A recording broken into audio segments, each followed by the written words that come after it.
너의 이야기를 들려줘. 썰주와 오늘의 이야기를 시작하겠습니다. 안녕하세요.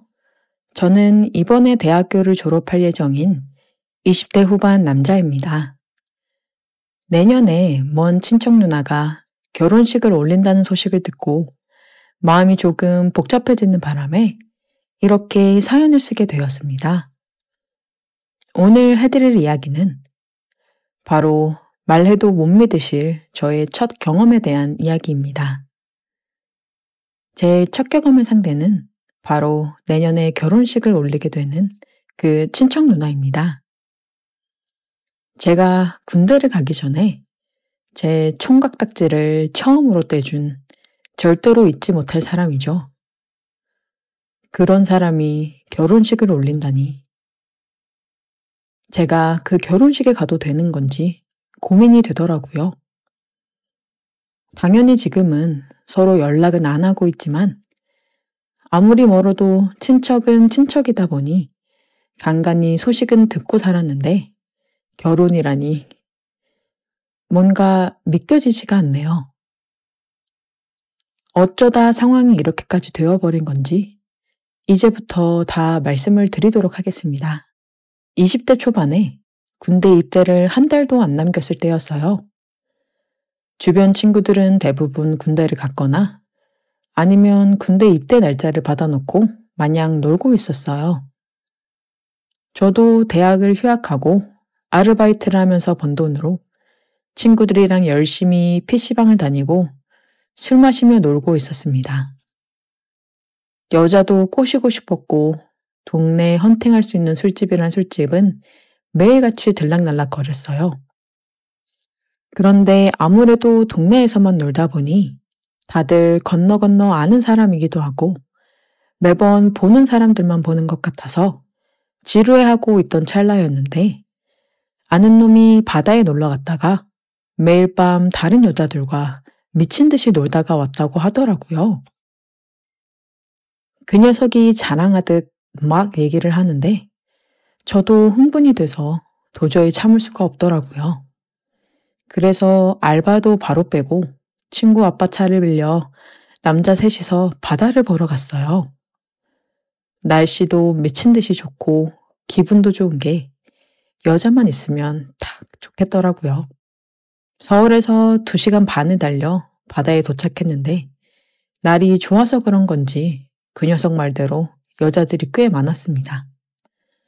우선 다들 몸매가 드러나는 래시가드나 비키니를 입고 있어서 기분이 안 좋을 수가 없더라고요. 근데 몸매는 물론 얼굴도 이쁜 애들이 많아서 엄청 흥분되더라고요. 날 잡았다 싶어서 본격적으로 여자들에게 작업을 걸면서 놀기 시작했습니다. 하지만 저희의 기대와는 달리 생각보다 많은 여자들이 남자친구나 일행들과 같이 왔거나 아니면 이미 같이 놀 사람들이 있었어요. 저희 남자 셋이서 오후 내내 여자들에게 말을 걸어봤는데 아무도 저희와 놀아주는 사람이 없었습니다. 그래서 결국엔 우리 셋이서 투브나 타고 놀았었어요. 실망한 마음으로 우리끼리 조개구이를 먹으면서 술을 먹다 보니 해가 떨어져서 날이 완전히 어두워졌어요.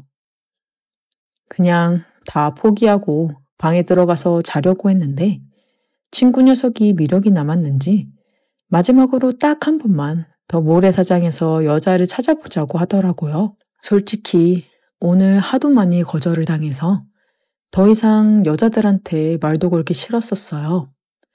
그냥 들어가서 잠이나 자자고 했는데 도무지 포기할 줄을 모르더라고요. 그래서 진짜 마지막이라는 생각으로 다시 해변가에 들어가서 여자를 찾았습니다. 저희와 숫자가 다르거나 남자와 있는 여자들은 다 빼고 나니 우리에게 맞는 사람이 거의 없었습니다. 한참을 찾아보다가 해변가에 앉아서 맥주를 마시고 있는 젊은 여자 셋을 찾았어요. 하늘이 내린 마지막 기회다라는 생각으로 우리 3명 모두 신나게 다가갔습니다. 밤이 어두워서 잘 보이지는 않았지만 스타일도 괜찮았고 좋았어요.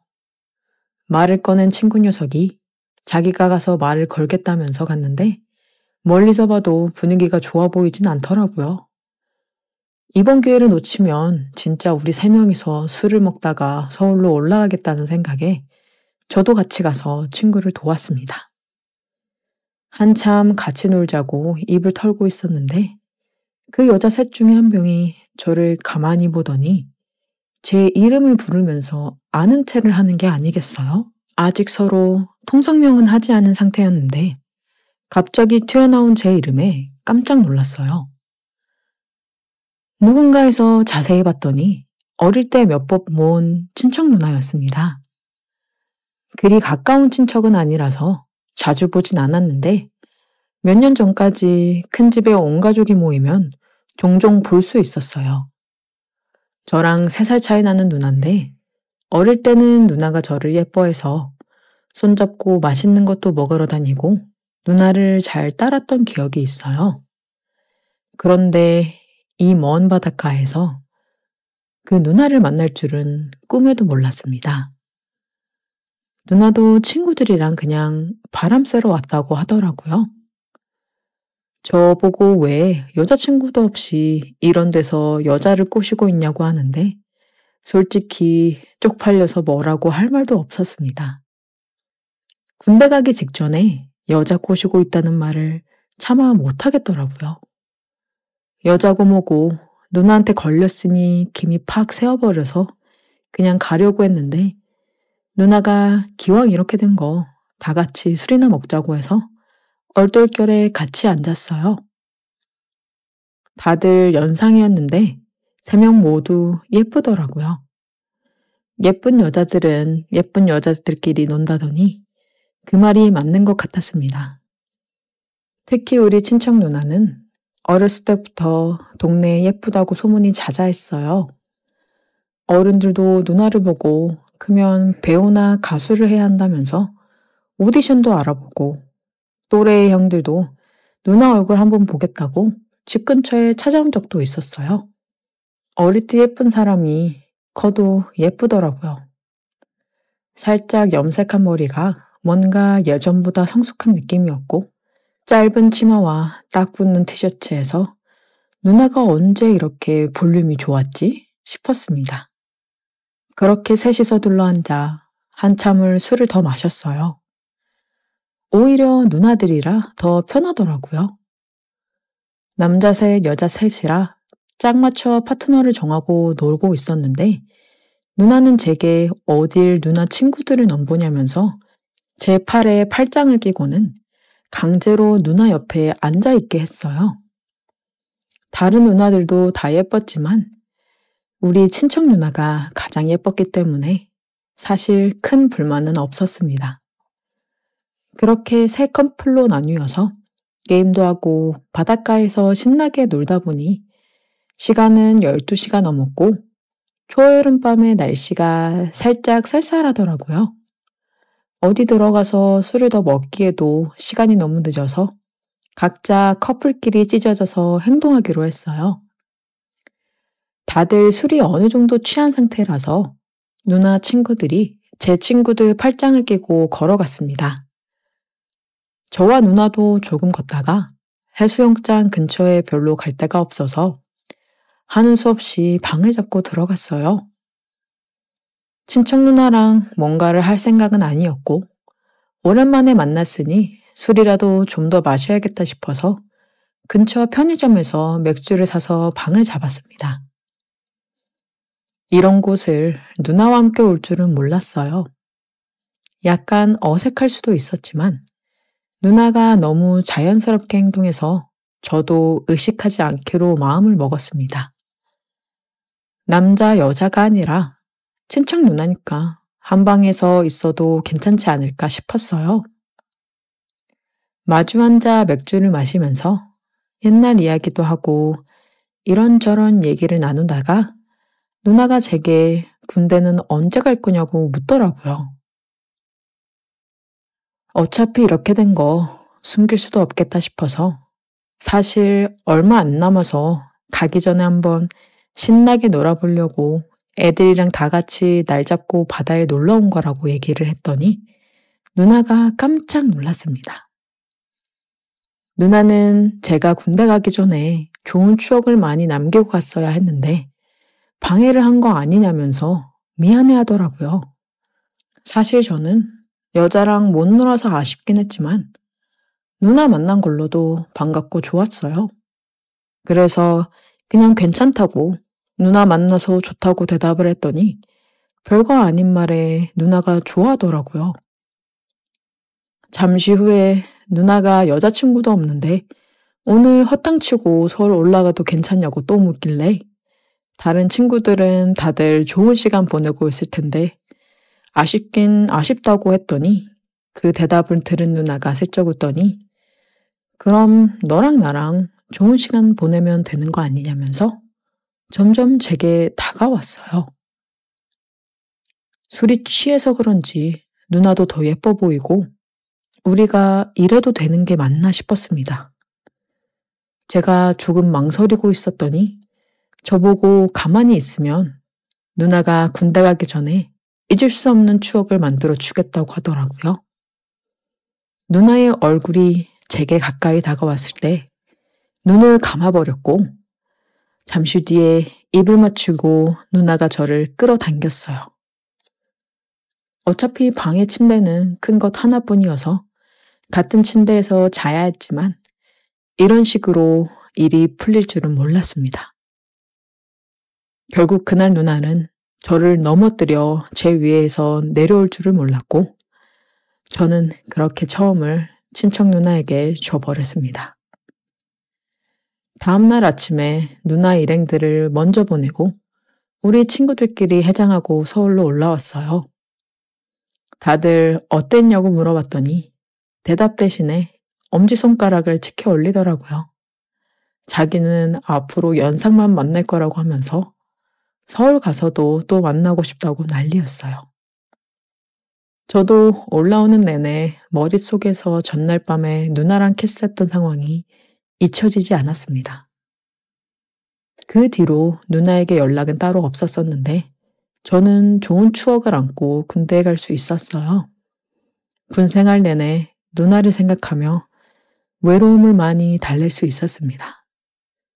지금도 누나를 생각하면 그날을 잊을 수가 없어요. 단순히 술에 취해 하룻밤 쉴 수는 절대 아니었거든요. 저는 그날 밤을 잊을 수가 없습니다. 그런데 왠지 창피하기도 해서 먼저 연락하기가 좀 그렇더라고요. 그런데 그런 누나가 결혼이라니. 제가 그 결혼식에 나타나도 되는 건지 정말 고민입니다. 여러분이라면 어떻게 하시겠어요? 오늘의 사연은 여기까지입니다. 썰주와 여러분의 이야기를 기다리고 있어요. 많은 사연 제보 부탁드려요. 감사합니다.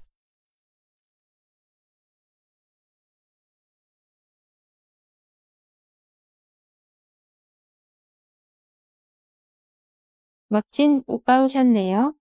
썰레인에 온 것을 환영해요. 제가 준비한 사연 재밌게 들어주시고 구독과 좋아요도 꼭 부탁드려요. 해주실 거죠? 안녕하세요. 20대 후반의 남성입니다. 저는 예쁘고 어린 여자친구와도 헤어질 정도로 푹 빠진 여성과 현재 격렬하게 사랑을 나누고 있습니다. 이 관계도 언젠가는 끝날 것이고 끝내야 될 것도 알지만 이성보다는 본성에 이끌려 빠져나오지 못하고 있습니다.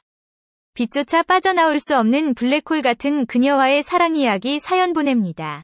그녀를 처음 만난 건 10여 년 전 제가 고등학교 때였습니다. 고등학교 1학년 때 짝꿍이 된 이후로 정말 친해진 친구가 있습니다. 그 당시 저는 공부도 잘하고 운동도 잘했고 키도 크고 몸도 좋고 얼굴도 그리 나쁘지 않은지라 요즘 말로 하면 인싸에 가까웠습니다. 반면에 짝꿍이었던 친구는 조금 내성적인 조용한 성격이었습니다.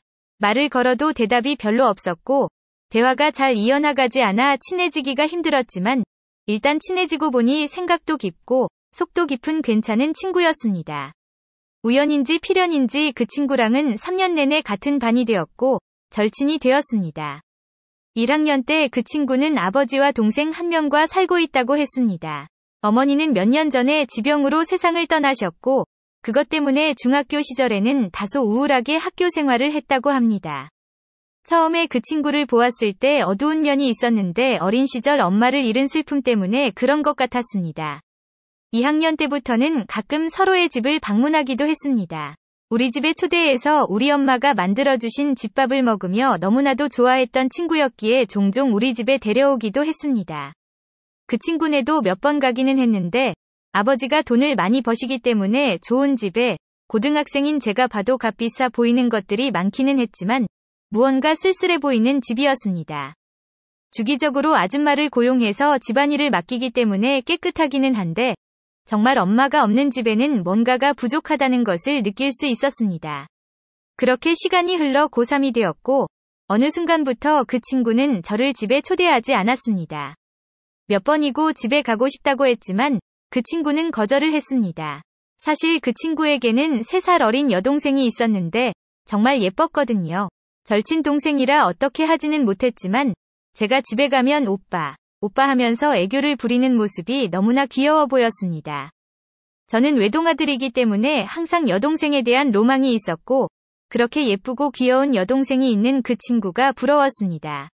계속 거절하던 그 친구도 제가 조르고 조르니 결국은 집 방문을 허락했고 친구 여동생을 볼 수 있다는 생각에 부푼 마음을 안고 친구네 집을 방문했습니다. 초인종을 누르고 친구가 문을 열어주길 기다렸고 문이 열렸는데 깜짝 놀라고 말았습니다. 30대로 보이는 너무나 아름다운 여성분이 문을 열어주었기 때문입니다. 그녀는 환한 미소로 저를 맞이해 주었고 저는 당황하며 집으로 들어갔습니다. 그녀는 화장도 하지 않고 실내에서 입는 원피스를 입은 수수한 옷차림이었는데 원피스 위로 봉긋 솟은 가슴이 정말 육감적인 모습이었습니다. 그녀는 자신을 그 친구의 엄마라고 소개하였고 저는 뭐가 뭔지도 모른 채 소파에 앉아서 그 친구를 기다렸습니다. 그 친구는 얼마 후에 샤워를 하고 나왔고 그 친구 방에 들어가 대화를 나눴습니다. 그녀는 몇 달 전 아버지와 재혼한 새엄마이고 나이는 우리보다 13살 많았습니다. 나이 어린 새엄마를 아직 받아들일 준비가 안 되었는지 그 친구의 표정은 좋지 않았지만 저는 저렇게 섹시한 새엄마가 있다니 부러움을 느꼈습니다. 친구랑 방에서 게임을 하며 놀다가 저녁 시간이 되자 그녀는 맛있는 요리를 한 상 차려 저희를 불렀습니다. 그동안 친구네 집에 오면 항상 치킨이나 피자 같은 배달 음식만 먹었는데 처음으로 그 친구 집에서 집밥을 먹을 수 있었습니다. 그녀는 나이가 어리기는 해도 음식 솜씨가 좋아서 그녀가 준비한 음식은 우리 엄마 요리보다 더 맛이 있었습니다. 맛도 맛이지만 젊은 엄마라 그런지 예쁜 그릇에 정말 먹음직스럽게 음식이 담겨 있었습니다. 외출하고 돌아오신 친구 아버지와 그녀, 귀여운 여동생, 친구 그리고 저 이렇게 5명이서 즐거운 식사를 했습니다. 친구 여동생도 오랜만에 본 거라 정말 귀엽고 예뻤지만 저의 모든 감각은 친구의 새엄마에게 집중되어 있었습니다. 혹여나 다른 사람에게 들킬까봐 조심하기는 했지만 은근슬쩍 그녀의 얼굴, 가슴, 하얀 손을 흘깃흘깃 쳐다보았습니다. 저런 아름답고 어린 여자와 재혼을 한 친구 아빠가 대단해 보이기도 했고 그녀를 매일 안고 사랑을 나누는 모습을 생각하고 부럽기도 했습니다. 그런 생각을 하니 제 몸이 일어서서 딱딱해졌는데 잠재우느라 곤욕을 치렀습니다. 집에 돌아오고 나서도 온통 그녀 생각만 났습니다. 그때까지 여자와 사랑을 나누어 본 적이 없었는데 그녀와 사랑을 나누는 장면을 생각하면서 그날 몇 번이고 잠을 설쳤습니다. 그녀를 보고 싶은 마음에 그 친구에게 조르고 졸라 몇 번 더 친구네 집을 방문했는데 갈 때마다 그녀는 외출을 해서 볼 수가 없었습니다. 그렇게 시간이 흘러 고등학교를 졸업했고 친구와 저는 다른 지역의 다른 학교로 진학을 했습니다. 대학교 신입생이 되고 다른 친구들도 많이 생기고 하다 보니 아무래도 그 친구와의 연락을 뜸해질 수밖에 없었습니다.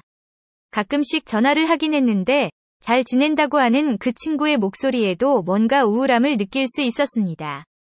그 친구 성격상 아마 학교에 적응을 잘 못할 수도 있겠다 생각했습니다. 새로운 사람들과 만나고 저도 여자친구가 생겨서 시간이 잘 나지 않았지만 그래도 시간을 맞춰서 1학년 끝나기 전까지도 3번은 만나 술을 마시기도 했습니다. 술을 마시고 그 친구네 집에 가고 싶다고 졸라보기도 했지만 늦은 시각이었기 때문에 매번 거절을 당했습니다. 그 친구를 만나니 그녀 생각이 너무 나서 보고 싶기는 했지만 친구의 단호한 거절에 어쩔 수가 없었습니다. 친구는 1학년이 끝나고 군대에 갔고 저는 여자친구가 조르고 졸라서 2학년 1학기를 마치고 입대를 했습니다. 여자친구는 입대를 하고 얼마 지나지 않아 고무신을 거꾸로 신었고 저는 너무 힘든 시간을 보냈습니다. 제가 일병을 달고 휴가를 받아 오랜만에 동네 친구들을 만나서 청천벽력과 같은 소리를 들었습니다. 그 친구가 군대에서 구타와 괴롭힘을 못 견디고 자살을 했다고 합니다. 저는 군대에 있었기 때문에 그 친구가 죽고 몇 개월이나 지나서야 그 사실을 알게 됐고 그 소식을 듣자마자 정말 펑펑 울기 시작했습니다. 다음날 다른 친구와 함께 그 친구가 뿌려진 장소에 찾아갔고 그 친구가 잠들어 있는 곳을 보면서 하염없이 눈물이 흘렀습니다. 그 이후로 가끔씩 시간이 날 때면 그 친구를 찾았고 갈 때마다 국화꽃 한 송이를 놓고 왔습니다. 시간이 흘러 대학교 졸업을 하고 저는 고향에 있는 나름 괜찮은 곳에 취직을 했습니다. 소개팅을 받아 어리고 예쁜 여자친구와 연애를 시작했습니다. 여자친구는 어린데도 불구하고 잠자리에서는 정말 장난 아니었습니다.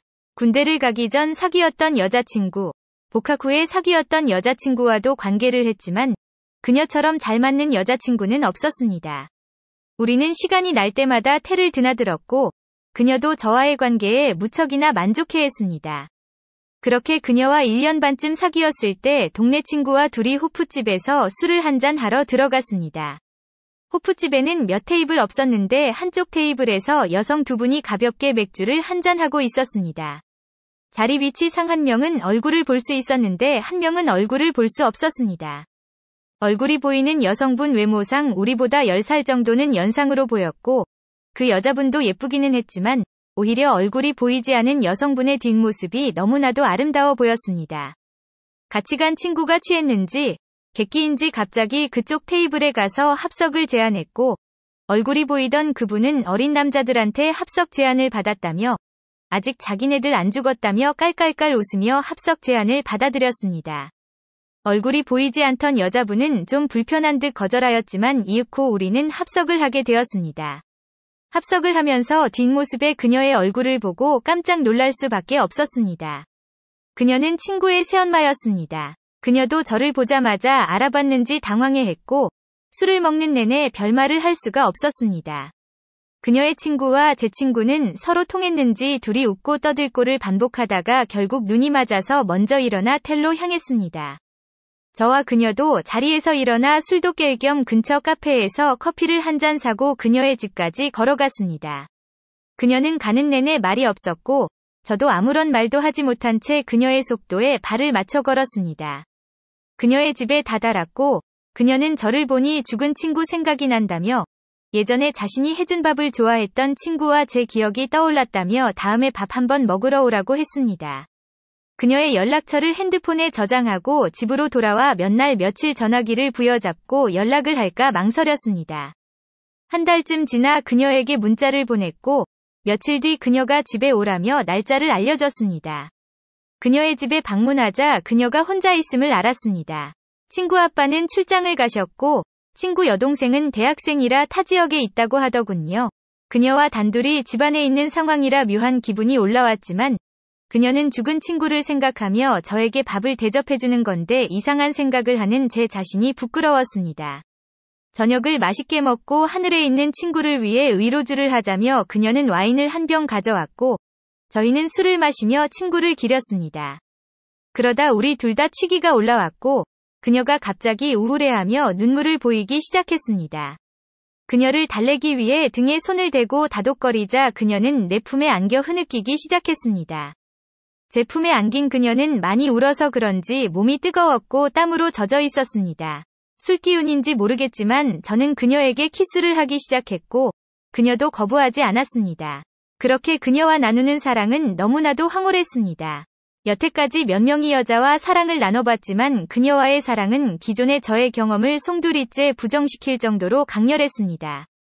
다음날 일어나 보니 그녀는 아침을 차려놓고 저를 기다리고 있었고 그녀가 준비해놓은 맛있는 음식을 먹고 한 번 더 사랑을 나누었습니다.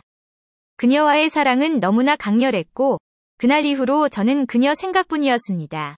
그녀도 저를 원했고 우리는 평소에는 텔에서 친구의 아빠가 출장을 가는 날에는 그녀의 집에서 사랑을 나누었습니다. 그렇게 그녀에게 중독이 되었고, 그녀와의 사랑을 나눌 때도 여자친구를 만나 데이트를 하거나 사랑을 나누었지만, 그녀를 한 번 맛본 이후로 여자친구와의 사랑은 저에게 아무런 흥분도 주지 못했습니다. 그래서 여자친구에게 이별을 고했고, 여자친구가 울고불고 매달렸지만, 그녀에게 빠져버린 저는 여자친구를 더 이상 만나고 싶지 않았기에 이별을 했습니다. 그 이후로 몇 달간 그녀와 텔에 살다시피 하면서 사랑을 나누었습니다. 그러다 저도 장가가기 전까지 자취를 하면서 집안일도 해보려 한다는 핑계로 작은 아파트에 자취를 시작했습니다. 센스 있는 그녀의 도움을 받아 자취방을 꾸미니 마치 우리들의 신혼집처럼 느껴졌습니다. 제 집에서 사랑을 나누다 보니 심적으로도 좀 더 편했고 돈도 아끼니 너무나도 좋더라고요. 그녀는 제가 퇴근하기 전에 집에 와서 요리도 해놓는데 그런 날은 그녀가 더욱더 사랑스러워 더 격렬히 안아줍니다. 그녀는 친구 아빠와 연애를 하고 결혼 초기까지는 친구 아빠와의 사랑도 나쁘지 않았다고 합니다. 그러다 친구 아빠도 나이가 들었는지 시들시들해지고 잘 일어나지도 않았고 그러다 보니 몇 년간 거의 독수공방 신세였다고 합니다. 여자로서 남자에게 사랑을 못 받는 거에 대한 아쉬움이 있어서 이혼했다고 합니다. 저를 집에 초대했을 때는 전혀 그런 생각이 없었지만 저를 보니 자기도 모르게 욕정이 생겼고 저와의 사랑이 너무나도 좋았다고 합니다. 물론 제가 원하면 언제든지 저를 놓아주겠다고 합니다. 그때까지는 자기를 마구마구 사랑해주고 마구마구 사용해달라고 합니다. 저도 그녀와의 사랑이 너무나도 좋지만 친구 아빠의 아내였던 그녀와 결혼을 할 엄두까지는 나지 않습니다. 부모님의 반대도 있고 주위 사람들의 시선에 저뿐만 아니라 그녀도 힘들어질 테니깐요. 그냥 지금처럼 그녀와 사랑을 나누고 서로를 느끼는 것에 만족합니다. 저도 그녀도 지금 마음 변하지 않고 서로를 원했으면 좋겠습니다. 오늘의 사연을 시작합니다. 안녕하세요. 저는 30대 초반 남자입니다. 얼마 전 동생 녀석이 어디서 맞고 왔는지 얼굴은 엉망이 돼서 돈 좀 빌려달라며 저를 찾아왔고 무슨 일이 있는지 물어봐도 별일 아니라며 돈만 빌려달라고 하는데 솔직히 말하지 않으면 안 빌려준다는 말에 한참을 고민하더니 있었던 일을 말해주는데 정말 어이가 없어서 사연을 보내게 되었습니다. 제 동생은 28살이고 얼마 전에 취업한 사회초년생입니다. 서울에서 근무를 하는 보직으로 취업하였지만 동생이 취업한 회사는 신입사원이면 누구나 필수로 6개월간 공장 근무를 해야 한다며 창원과 부산에 있는 공장으로 각 3개월씩 일하려 간다고 하였습니다. 내려간 지 얼마 안 되었을 때는 주말마다 집에 올라와서 얼굴도 보고 이야기도 하였지만 시간이 좀 지나니 몸도 힘들기도 하고 거기 사람들이랑 많이 친해졌다면서 안 올라오기 시작했습니다. 어린 애도 아니고 군대도 다녀온 성인이기에 잘 지내는 줄 알았습니다. 그런데 요번에 사고가 터지고 나서 이야기를 들어보니 여자를 만나고 있었습니다. 싱글인 제 동생이 여자를 만나는 것이 문제가 되지 않습니다. 그런데 만나는 여자가 유부녀였습니다. 처음 만났을 때는 유부녀인지 몰랐다고 하였습니다. 동생이 일하는 팀 전체 회식을 하면서 그 유부녀랑 친해졌고 라인에서 생산하는 여자였는데 옷 입고 다니는 것도 늦게까지 놀다가 가는 것도 그렇고 당연히 싱글이라고 생각했답니다. 나이대도 비슷하고 대화도 잘 통하는 데다가 얼굴도 몸매도 이뻤기에 동생도 그 유부녀와 잘해봐야겠다는 생각을 하고 있었는데 그 유부녀가 공장에서도 밖에 술자리에서도 사람들의 시선을 피해서 저돌적인 터치와 수위가 높은 농담으로 동생에게 신호를 보내며 다가왔고 그 둘은 얼마 되지 않아 뜨거운 시간까지 보내면서 사귀는 사이가 되었다고 하였습니다. 그런데 그 유부녀가 몇 년 전에 어떤 커플이 사내 연애를 하다가 헤어지면서 둘 다 안 좋은 소문에 휘말려서 퇴사한 적이 있다며 좀 더 서로에게 확신이 들 때까지는 회사에 연애 사실을 알리지 말고 만났으면 좋겠다고 하길래 동생도 그렇게 하기로 했답니다. 그때도 당연히 그 여자가 유부녀라서 비밀 연애를 하자고 한 것이라고는 상상도 못했답니다. 한 달 정도 지나서 유부녀 집에 가게 되었는데 집안의 다른 남자와 찍은 결혼사진을 보면서 싱글이 아니라 결혼한 여자라는 것을 알게 되었고 그 자리에서 너무 황당해서 아무 말도 안 나왔답니다. 아무래도 이건 아닌 것 같다고 헤어지자고 하였더니 그 유부녀가 어차피 서너 달만 있다가 돌아갈 거고 돌아가면 거리도 멀어서 헤어질 생각 아니었냐며 그냥 있는 동안 즐기다가 쿨하다 헤어지면 되는 거라면서 그러다가 나중에 지방 공장에 출장이라도 오면 쿨하게 만나서 회포도 풀고 즐기는 사이로 지내면 좋지 않냐며 너무 진지하게 생각하지 말라고 했답니다. 동생도 미쳤는지 그 유부녀의 말에 그러자고 했답니다. 관계 시에 그 유부녀의 스킬이 너무 끝내줬다고 했는데 아마도 이 부분 때문에 헤어지고 싶지 않았던 것 같습니다. 아무튼 정신이 나간 제 동생은 그 유부녀 집에도 들락날락 거리면서 유부녀라는 것도 잊은 채 거리낌 없이 지내왔고 그 유부녀의 남편도 바보가 아닌 이상 외딴 남자가 자기 집에서 매일 같이 왔다가 가는데 모를 리가 없었을 겁니다. 결국 유부녀와 제 동생이 퇴근하고 그 집에서 관계를 가지고 있는 그 시간에 그 유부녀의 남편이 집에 들어오면서 바람 피우는 현장을 걸렸다고 하였습니다. 남편이 제 동생을 때리려고 하는 것을 유부녀가 몸으로 막으면서 제 동생이 속옷만 입고 나머지 옷들은 들고 도망 나왔다고 하였습니다. 얼마나 시끄럽고 요란스러웠는지 그 집 밖으로 나오니 아파트 복도에 사람들이 모여 있었고 경찰에 신고하는 사람도 있었다고 하였습니다. 비상계단에 숨어서 옷을 입고 나왔는데 택시비가 없어서 한참을 걸어서 숙소로 돌아갔다고 하였습니다. 그 소동도 있고 나서 그 유부녀는 연차를 내고 출근을 하지 않았고 며칠이 지나서 그 남편에게 연락이 왔고 자기 와이프와 바람 피운 것에 대해서 1,000만 원의 합의를 보든지 합의 안 보면 회사에 자기 와이프와 있었던 일들을 모두 알려서 인사적으로 불이익을 받도록 할 테니 생각해보고 연락을 달라고 했답니다. 제 동생은 간통죄도 없어졌는데 합의를 볼 이유가 없는 것 같아서 그 통화에서 바로 거절했다고 하였습니다. 그러면서 왠지 사기 및 협박당하는 것 같아서 바보 같은 동생 놈이 그 유부녀의 남편을 신고하였고 당연히 무혐의로 그 경찰 조사는 끝이 났고 그 유부녀의 남편을 더 화나게 하는 꼴만 되었고 결국 합의를 보기 위해서 만났는데 처음 제안보다 더 많은 합의금과 몇 대 맞았다고 하였습니다. 아무리 그래도 때린 것은 그 유부녀의 남편이 잘못한 것이 아니냐며 동생은 저에게 억울하다며 화를 내었지만 같은 남자로서 이 정도 때린 거면 많이 참은 거라고 생각이 들기에 동생한테 맞은 걸로 아무것도 하지 말고 네 잘못이라고 생각하고 반성하라고 하였습니다. 아무튼 만난 그 유부녀의 남편을 만난 자리에서 3달 안에 합의금을 일시불로 주는 것과 다시는 그 유부녀와 연락도 안 하고 만나지도 않겠다고 각서를 쓴 뒤에 헤어졌다고 하였습니다. 그래서 그 합의금을 저한테 빌리려 찾아온 것이고요. 3달 안에 합의금을 주지 않으면 회사에도 알리겠다고 하였는데 2주 후면 약속한 기한이 다 된다면서 동생은 대리운전 알바도 하고 가지고 있는 것들도 중고로 팔면서 돈을 모았는데도 합의금이 부족한 상황이라고 하였습니다. 저도 한참 동안 잔소리한 뒤에 돈을 빌려주었습니다. 이런 일이 TV나 유튜브에서 보았는데 제 동생이 이런 일로 저한테 찾아올 줄은 몰랐습니다. 저한테 돈을 받자마자 그 유부녀의 남편에게 바로 합의금을 송금 및 전화 통화하면서 합의각서도 만나서 받기로 약속을 잡았습니다.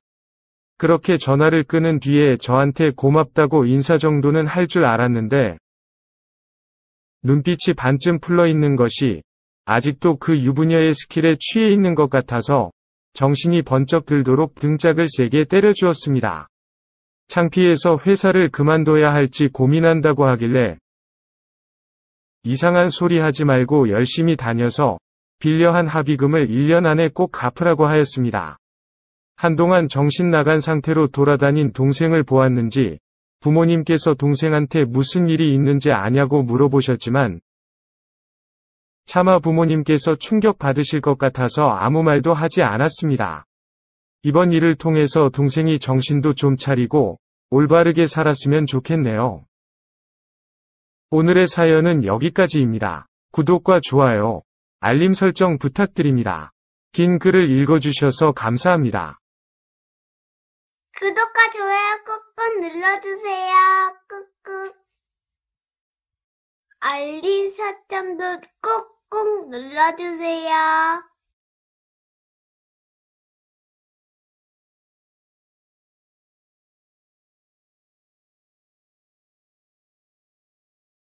안녕하세요. 오마사입니다. 저는 40대 후반에 직장 다니는 여자입니다. 수년 전에 돌아가신 아버님의 첫 길이 다가왔을 때였습니다. 남편과 저희 가족들만 제외하고는 모두 다 교회를 다니고 있어서 기독교식으로 아버님을 보내드렸었죠. 그래서 당연히 첫 추대리인 만큼 목사님을 모셔놓고 추도 예배를 드릴 것으로 예상을 했어요.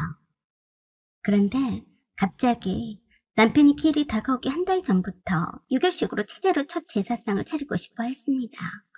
남편의 사촌 형제간 중에도 목사가 여러 명 있었는데 하여간 목사라고 하면 알레르기 반응을 보여왔던 남편인지라 목사를 부르기 싫어서 그런가 보다 했습니다.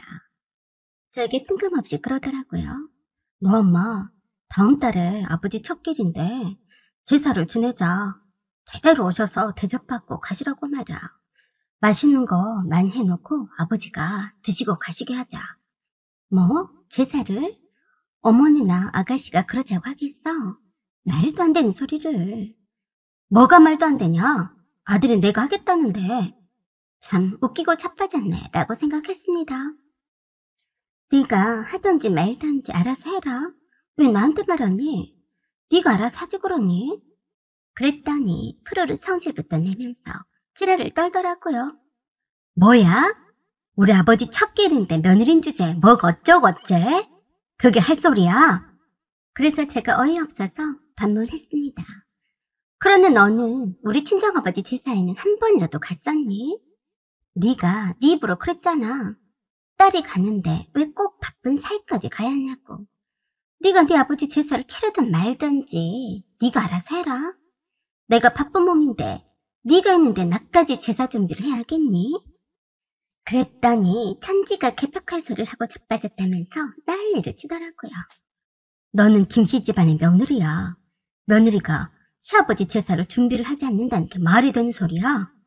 그래서 제가 어이없어서 되물었어요. 그럼 사위는 장인제사에 참석하지 말라는 법이라도 있었니? 그건 내가 바빠서 참석하지 않은 거 아니냐? 다 알면서 그러냐? 너는 왜 그러니? 왜 하필 우리 친정집에 갈 일만 있으면 바쁜 건데? 차라리 솔직해라. 그냥 가기 싫어서 안 간 거라고. 염치도 없이 어떻게 바쁜 나한테 자기 아버지 제사 준비하라고 하니? 그러자 복장이 터진다는 듯이 가슴을 쾅쾅 치면서 답답하다는 듯이 그러는데 정말 웃겼어요. 그럼 누가 하니? 우리 엄마는 저렇게 연세가 많이 드셔서 힘드실 텐데 내 동생한테 하라고 할 순 없잖아. 너는 자식이 아니니? 원래 제사 음식은 남자들이 했었어. 핑계도 가지가지다. 저는 끝까지 아버님의 첫 기일에 연차를 빼지 않고 출근할 것이니까 알아서 제사 음식을 준비하며 퇴근에 제사에 참석은 해보겠노라고 했습니다. 첫 기일이라서 아버님을 기리는 마음에서 시끌벅적하게 늘어지게 상을 차려드리고 싶은 마음은 이해를 했지만 오로지 자기 마음만 우선시하는 남편이 얄미웠어요. 작년에 아버님을 보내드리면서 시댁 식구들끼리 모여 앉아서 선수 가서 가정 예배를 드리고 오면서 식당에서 식사를 함께 하는 것으로 다 합의한 내용인데 혼자서 유교식으로 제사를 치르네 만회하는 남편의 꼬락서니가 참 어린애 같더라고요. 자기는 선 하나 까딱하지 않고 며느리 몫이라면서 저에게 다 떠맡길 작정인 게 아니냐고요. 친정집에서 친정아버지 모시고 효도 여행을 간다고 형부들도 다 와서 함께 가는 자리에도 남편만 쏙 빠졌었죠. 그러던 남편이 감히 나에게 자기 아버지의 제사를 치르게 할 생각이다니 어이가 없었어요. 내 친정과 나를 만만히 보고 우습게 보는 남편을 그냥 두고만 보면 안 되겠다 싶었습니다.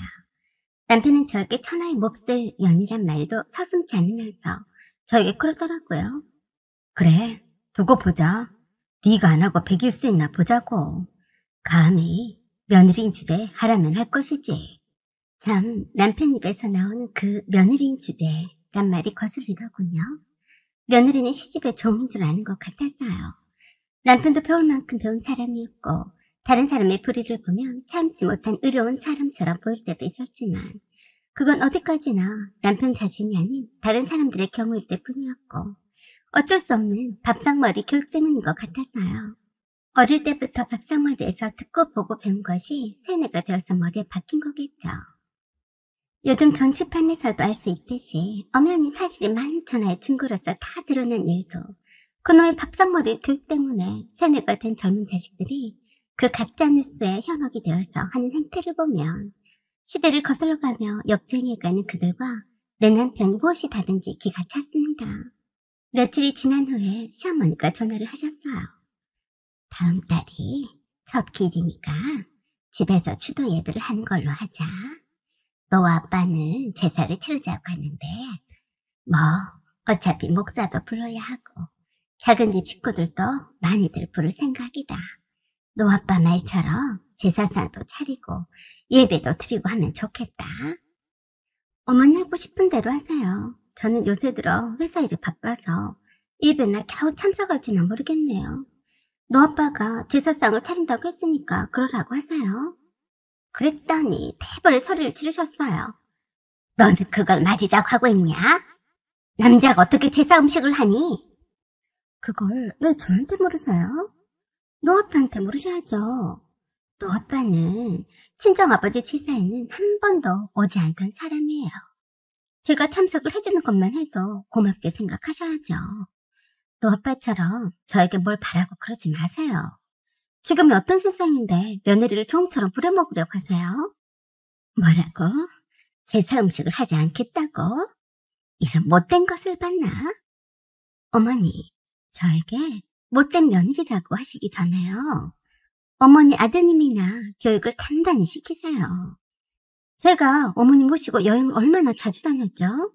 그리고 병원도 자주 모시고 다녔죠? 며느리라 당연한 거라고 생각하시죠?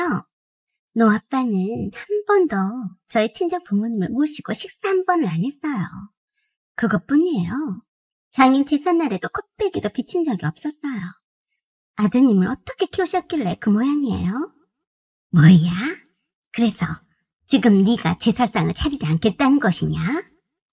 네, 염치도 없이 어떻게 저에게 유교식으로 홍동백서 운운하면서 제대로 하잔 말을 하죠?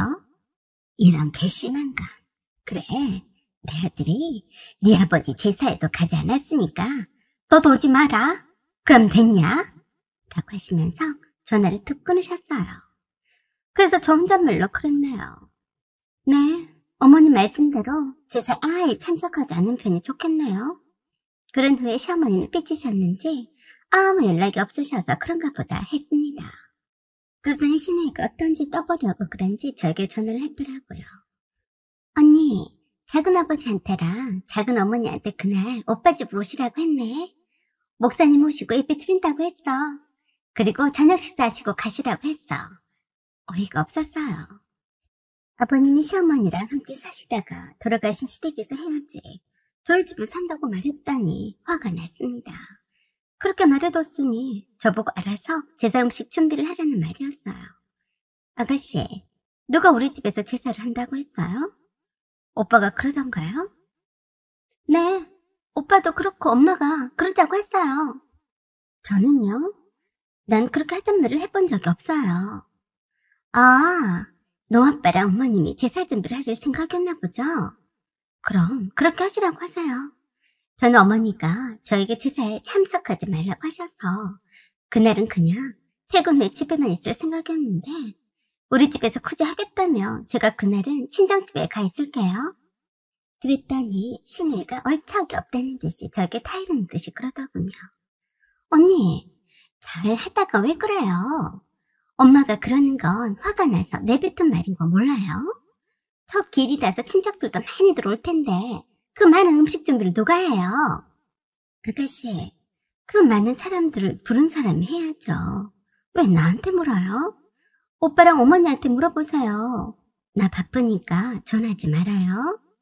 그래도 남편은 지가 며느리인 주제에 별 수 있나 란 아니란 생각으로 사방팔방으로 친척들에게 제사 겸 추도 예배를 저희 집에서 한다고 연락하는 것 같았습니다. 일부러 저 트르란 식으로 거실에서 큰 소리로 친척들에게 전화를 돌리더라고요. 그러던지 말던지 저는 제 의사를 정확히 표현했으니까 신경도 쓰지 않았습니다. 그랬더니 길은 다가오고 마음이 조금씩 조급했는지 길 일주일 전에 생선을 잔뜩 사와서 손질을 하고 볕에 말리고 있더라고요. 생선 손질도 한 번도 안 해본 인간이 인터넷을 검색해가며 손질한다고 난리를 쳐도 본체만 챘어요. 그래, 알아서 제사상을 어떻게 잘 차리나 구경이나 좀 하자고 했었죠.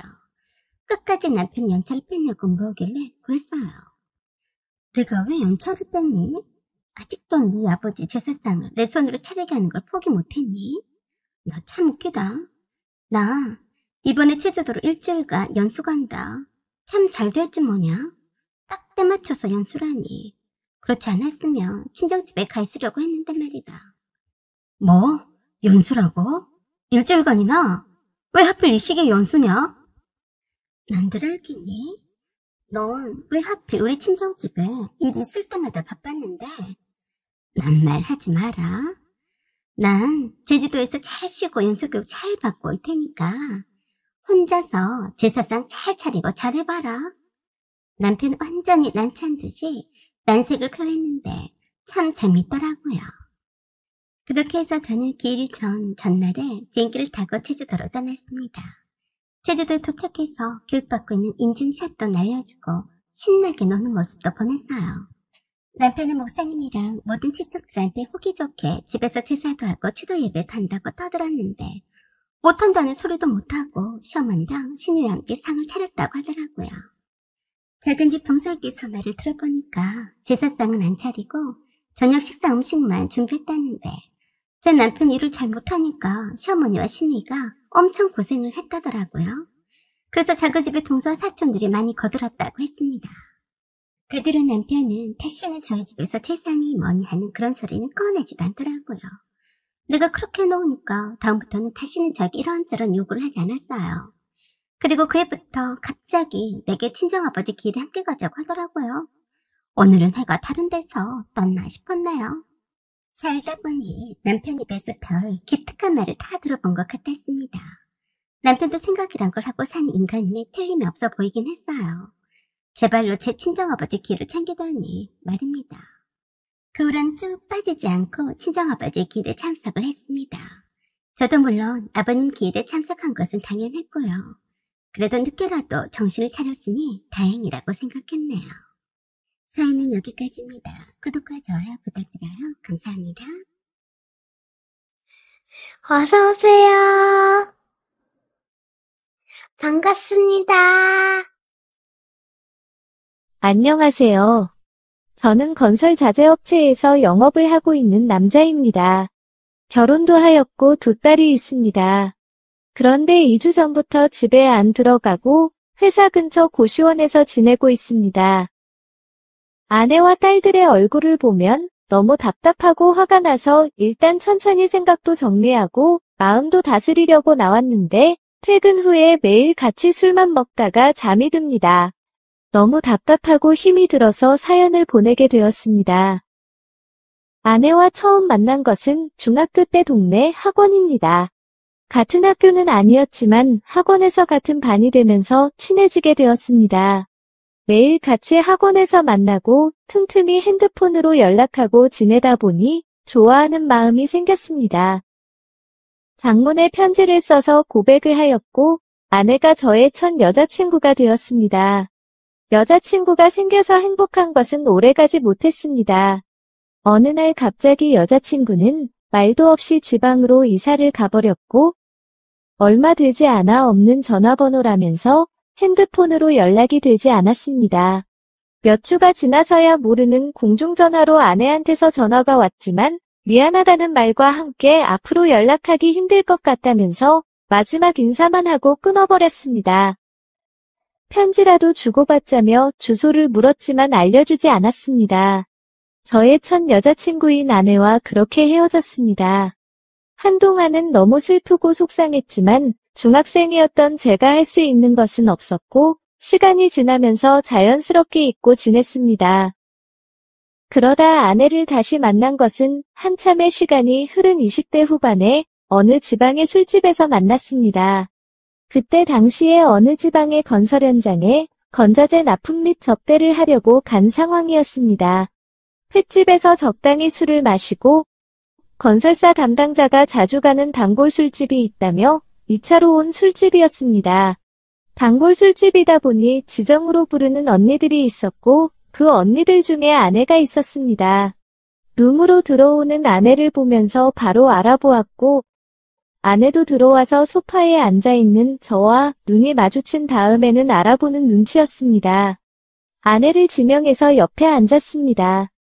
건설사 담당자들도 신경 써야 하고 술집에 만난 첫사랑도 신경 써야 하고 나름 정신없이 보내다가 아내와 단둘이 밖에서 보게 되었습니다.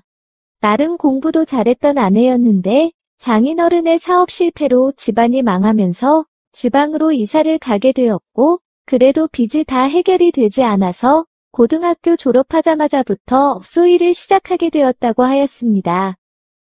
빚만 다 갚으면 다시 공부해서 대학도 가고 싶었지만 가족들 생활비에 동생의 학비, 그동안 불어났던 이자들까지 얼마 전에 다 갚았다고 하였습니다.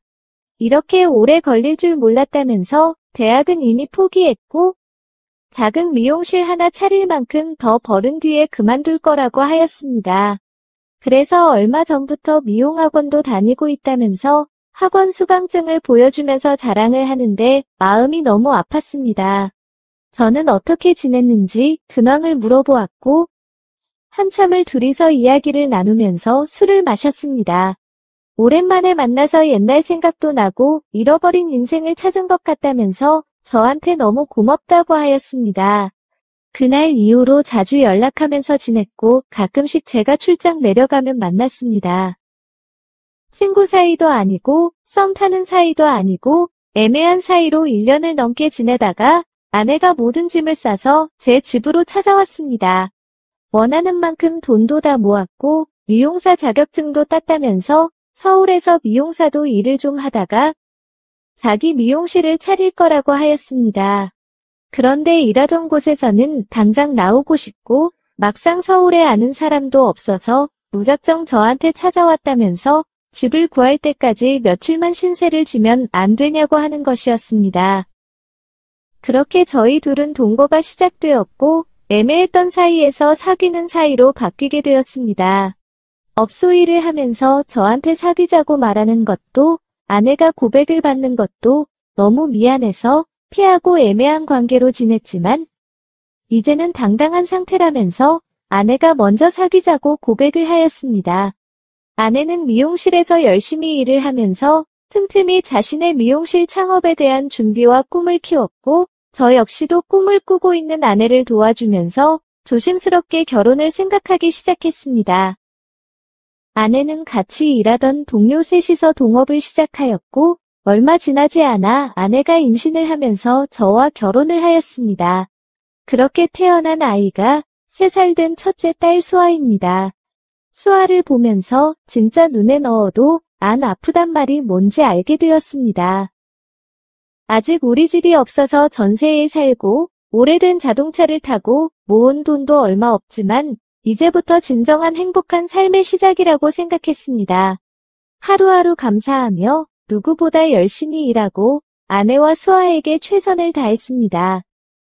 그러다 둘째 아이가 생겼고 얼마 전에 둘째 딸을 출산하였습니다.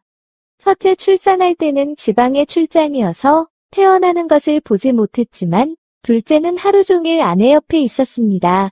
둘째가 수술실에서 나와서 같이 신생아실로 가니 이것저것 서류를 작성하고 아기 검사를 한다고 하더니 아기와 아내 이름이 적힌 팔찌를 주면서 혈액형도 알려주는 것이었습니다.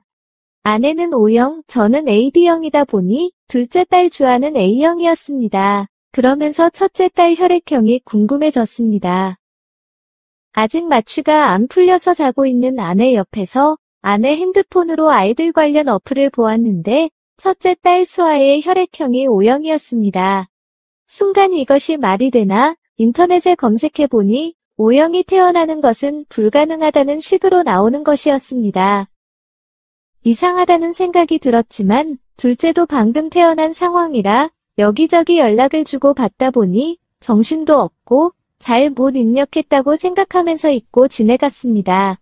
그런데 아내를 조리원에 데려다주고 집에서 혼자 수아를 보고 있는데 이상하게 저랑은 안 닮은 것 같고 아내와 같이 동업한 동료의 얼굴이 보이는 것 같았습니다. 게다가 수아의 산모 수첩을 찾아보니 거기에도 O형이라고 적혀 있는 것이었습니다. 답답한 마음에 병원에서 수아의 혈액형 검사도 해보았는데 역시나 O형이라고 나왔습니다. 아내에게 묻고 싶은 것이 너무 많지만 얼마 전에 애 낳아서 몸조리하는 사람에게 묻는 것은 아닌 것 같아서 한참을 소가리를 하다가 30만 원을 들여서 2군데 친자검사를 보냈는데 2군데 모두 제가 수아의 제 딸이 아니라고 나왔습니다. 그 결과서를 받고 나니 주아에 대한 의심도 들어서 똑같이 친자검사를 진행하였고 주아는 제 딸이 맞았습니다. 아직 이 사실을 아내는 물론이고 어느 누구한테도 말은 하지 않았습니다. 가족의 행복을 위해서 저 혼자 속으로 사귀고 지나가야 되는 것인지 모든 것을 공개하고 이혼을 하는 것이 맞는 것인지 모르겠습니다. 공개를 하고 이혼은 하지 않고 사과만 받고 넘어갈 거라면 굳이 공개를 할 필요가 있나 싶습니다. 아내에게 사과를 받는다고 해서 제가 받는 상처가 쉽게 사라지는 것도 아니고 결국엔 제가 오랜 시간 동안 참고 넘겨야 되는 부분이라고 생각하기에 이혼하지 않을 거라면 공개하지 않는 것이 맞다고 생각했습니다. 그래서 공개를 하고 이혼을 할 것인지 모든 것으로 제가 속으로 사귀고 조용히 넘어갈 것인지 대한 고민 중입니다. 오히려 둘 다 제 친자식이 아니라면 정말 간단한 문제일 텐데 한 명은 남의 자식이고 한 명은 제 친자식이다 보니 더 고민이 됩니다. 그리고 수아를 키우면서 받았던 기쁨과 추억도 무시하기가 너무 힘듭니다. 어떻게 하면 좋을까요? 오늘의 사연은 여기까지입니다. 구독과 좋아요, 알림 설정 부탁드립니다. 긴 글을 읽어주셔서 감사합니다. 구독과 좋아요 꾹꾹 눌러주세요. 꾹꾹.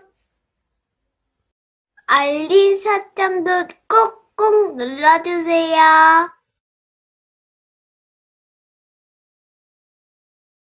안녕하세요. 저는 아이 셋과 함께 사는 전업주부입니다.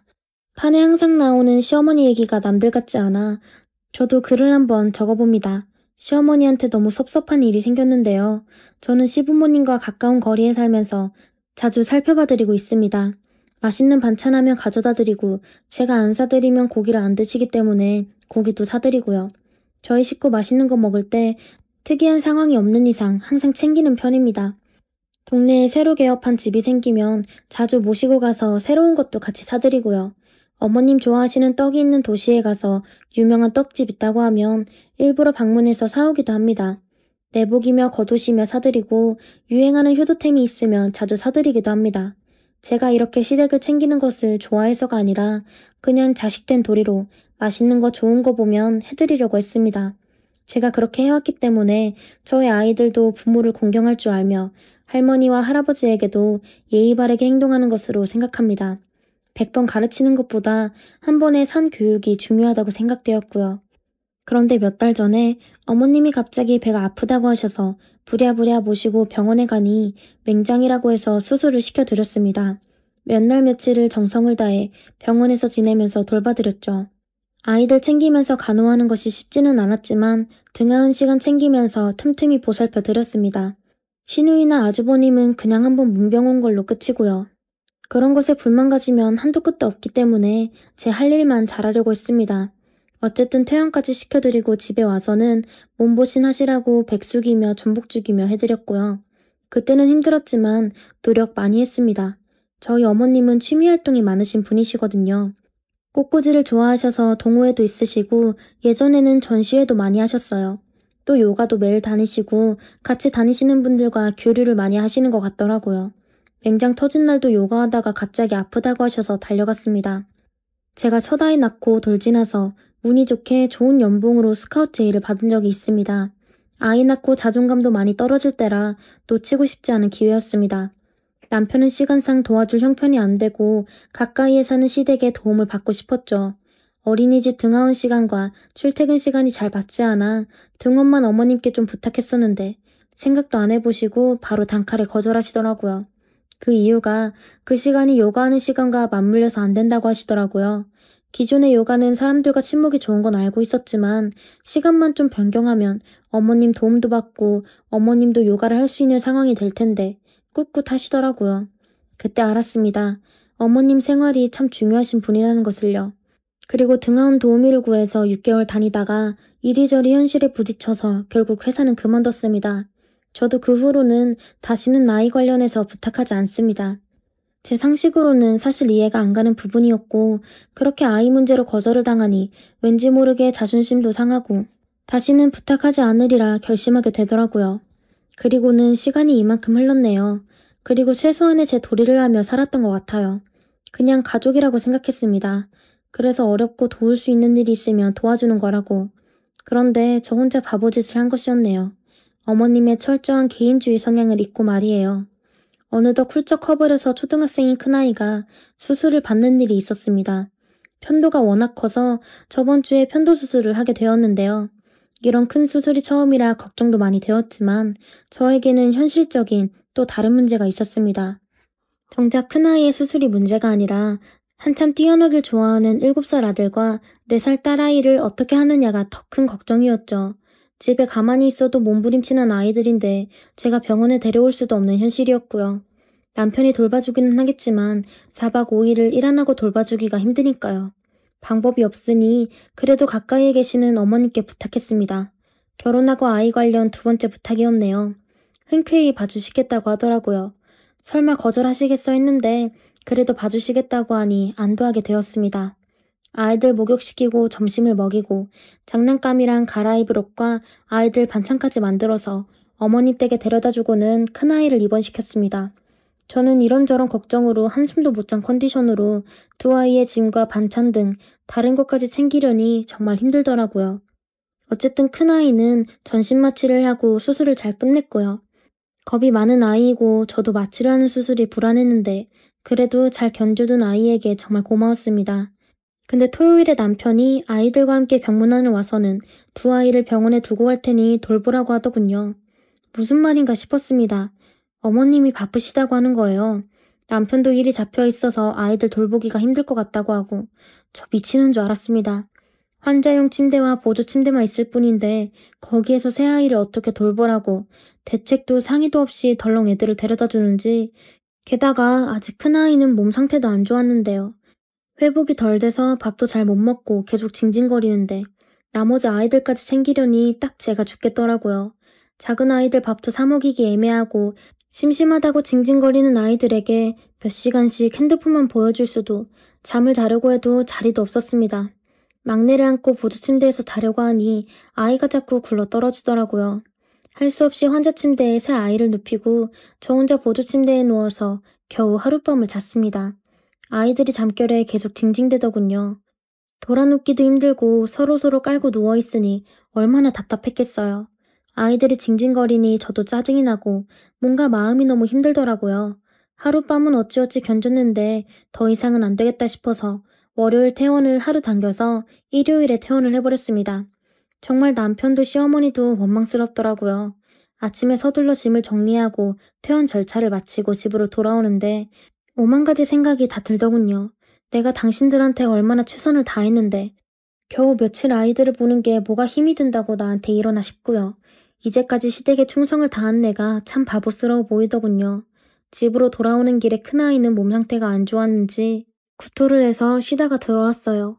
그 사이에 나머지 아이들은 또 기다린다고 힘들어했고요. 그 징징거리는 거 힘든 거 다 받아주던 저는 말을 못할 정도로 괴로운 시간이었습니다. 이왕 고생하는 김에 하루만 더 아이를 봐주셨다면 저도 고마워했을 거고요. 제 아이 제가 키워야 하는 게 맞다지만 이런 비상 상황에서 무슨 바쁜 일을 하셨길래 그렇게 애들을 보내야 했을까요? 물어보고 싶지가 않더라고요. 다음에 무슨 일이 생기면 저도 열심히 도와드렸을 텐데 집에 돌아왔다고 전화도 안 드렸습니다. 저녁 때 아이들 짐을 가지고 오셨길래 눈도 안 마주치고 일부러 뚱하게 있었습니다. 묻는 말에 대답도 잘 안 하고요. 눈치가 있는 건지 없는 건지 우리 둘째가 병원에서 침대가 좁아서 잘 못 잤다. 형이 오다가 토해서 엄마가 울었다는 이야기를 쏟아내자 분위기를 느끼셨나 봐요. 제 눈치를 보시다가 가시더라고요. 오늘은 큰아이 수술 잘 마치고 왔다고 점심을 사주신다네요. 아직 목이 안 좋다는 핑계로 거절하고 집에서 간단히 해먹었습니다. 뚱하게 받으니 어쩔 줄 모르시더라고요. 그거 먹어서 뭐합니까? 특급 요리를 사주신다고 해도 나가고 싶지 않은 마음입니다. 남편은 제 기분을 잘 알면서도 속 좁게 왜 그러냐는 식이네요. 이쯤 되니 남편마저 정말 원망스러웠어요. 아이 셋은 분명 제 아이만이 아닌데 제가 없었다면 본인이 아무리 바쁜 일이 있더라도 데려가던지 무슨 수를 마련했을 거잖아요. 대책 없이 떡하니 병원에 애를 데리고 온 남편도 미련하고 무책임하게 느껴질 뿐입니다. 저 이제 정말 저와 아이들만을 위해서 살아야겠습니다. 시부모님 댁에 고기도 절대로 안 사드릴 거고요. 맛있는 거 해서 저랑 아이들만 먹이고 중요한 행사 아니면 선물도 안 사드릴 겁니다. 그동안은 마음이 가는 행동들이었지만 이제는 마음이 안 갈 것 같아요. 옹졸하다고 해도 별 수 없습니다. 저는 아빠와 할머니 손에서 자랐거든요. 아빠가 엄마와 일찍 헤어지셔서 엄마의 사랑을 모르고 자랐습니다.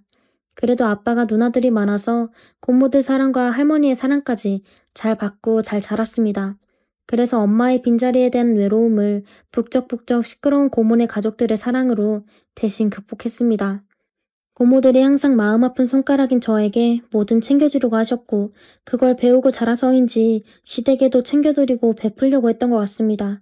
하지만 알게 모르게 친정엄마가 없는 자격지심이 저에게 있었던 거겠지요. 아이들 좀 봐달라고 말하고 싶은 건 친정엄마지만 저에겐 없는 사람이나 다름없으니까요. 그래서 시어머니한테 거절당했을 때 더 자존심이 상하고 다시는 아이 문제로 부탁하지 말아야겠다는 생각이 들었던 것 같습니다. 일종의 도끼였던 것 같아요. 그 도끼를 계속 마음에 품었어야 했는데 차라리 부탁을 하지 말 것을 그랬습니다. 그랬다면 실망도 하지 않았겠죠. 속상해 죽겠는데 오늘 저녁에는 어머님 친정에 놀러 가자고 하네요. 큰아이 핑계대며 또 거절했습니다. 뚱한 목소리로요. 제가 어머님 친정에 이제 왜 갑니까? 제가 같이 가야지 모양새도 살고 며느리가 일 거들면 어머님 기도 살았겠죠. 남편이 술을 먹으면 운전도 제가 해줄 텐데 제가 안 가면 여러 가지로 아쉽겠죠. 이제부터는 저만 생각하면서 살렵니다. 앞으로도 쭉 이렇게 살아야 할 텐데요. 이 의지가 꺾이지 않게 용기를 주세요.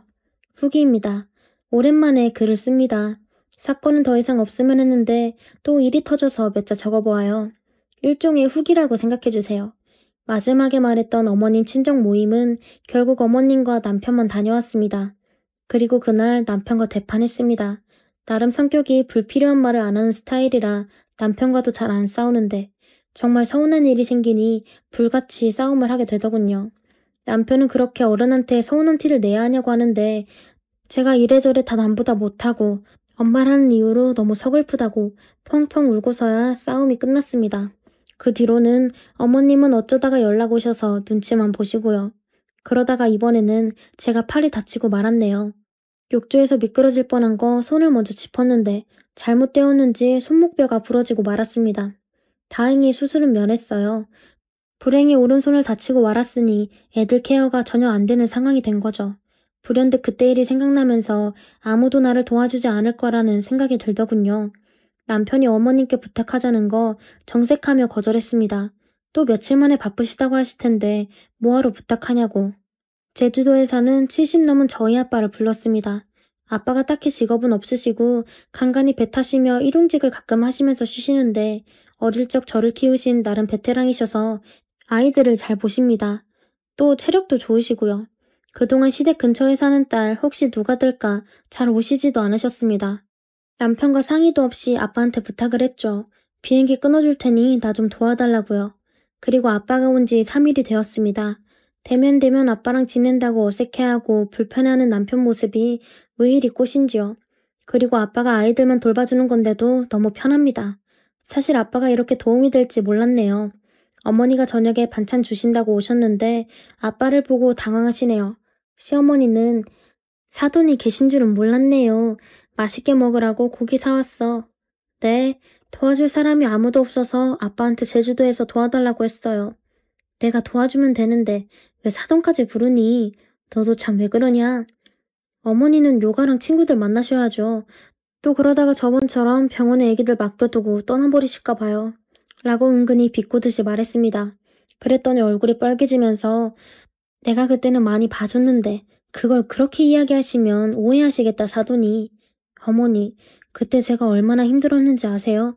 정말 다시는 어머님께 부탁하지 않겠다고 다짐했거든요. 어머님은 안절부절 못하시다가 얼마 지나지 않아 불편하셨는지 바로 가셨습니다. 너무 통쾌했습니다. 나름 할 말 다 한 것 같고 불편해하는 그 모습들을 보니. 그리고 얼마 뒤 시어머니에게 문자가 왔습니다. 사돈 앞에서 그런 식으로 있게 하는 건 잘못된 거라고 자기가 뭐가 되겠냐고 하더라고요. 그 문자를 보는 순간 이성을 잃을 뻔했네요. 너무 화가 나더라고요. 어머니, 저 어머니 입원했을 때 최선을 다해서 어머니 보살펴드리고 제 도리를 하려고 노력했는데 어머님은 아이들 버려두고 요가 가시고 저는 그때 이후로 어머님께 도움 요청 다시는 안 한다고 생각했어요. 정말 그동안 연까지 끊고 싶었지만 최소한의 도리로 차마 그렇게 하지는 못했어요. 그런데 이제 알 것 같네요. 앞으로는 어머니께 찾아가지도 저를 찾지도 말아주세요. 할 말이 있으시면 남편을 통해서 말하시고요. 그동안 감사했습니다. 잘 지내세요. 라고 하고 연락을 차단했습니다. 그리고서는 연락 안 해봤고요.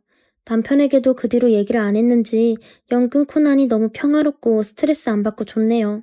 너무 통쾌했습니다. 그동안 제가 왜 이렇게 끌려다녔는지 모르겠네요. 시원은 하네요.